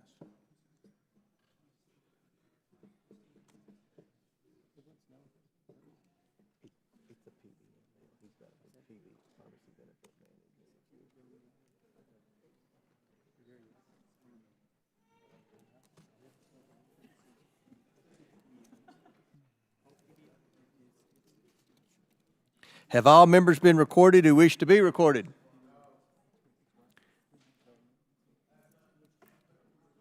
Does any member wish to change their vote? The clerk will close the vote and report the vote total. Mr. Chairman, on this vote, the ayes are 29, the nays are 11, with one member voting present. The ayes have it, and the bill is ordered favorably reported. Without objection, the motion to reconsider is laid on the table. Pursuant to notice, I now call up the following postal naming bills, which were distributed in advance on this markup. H.R.s 3608, 5476, 5640, 5712, 6073, 6162, 6188, 6651, 6750, 6983, and 7192. Without objection, the bills are considered read. If any member would like to speak on any of the measures, they may do so now. Hearing no request to speak, I request unanimous consent for these bills' immediate consideration and to favorably report the en bloc package. Hearing no objection, the en bloc package is ordered favorably reported. Without objection, the motion reconsiders laid on the table. Pursuant to Rule 11, Clause 2, I ask that committee members have the right to file with the clerk of the committee supplemental, additional, minority, and dissenting views. Without objection. Additionally, staff is authorized to make necessary technical and conforming changes to the bills ordered reported today, subject to the approval of the minority. Without objection, so ordered. If there's no further business before the committee, without objection, the committee stands adjourned. Well done.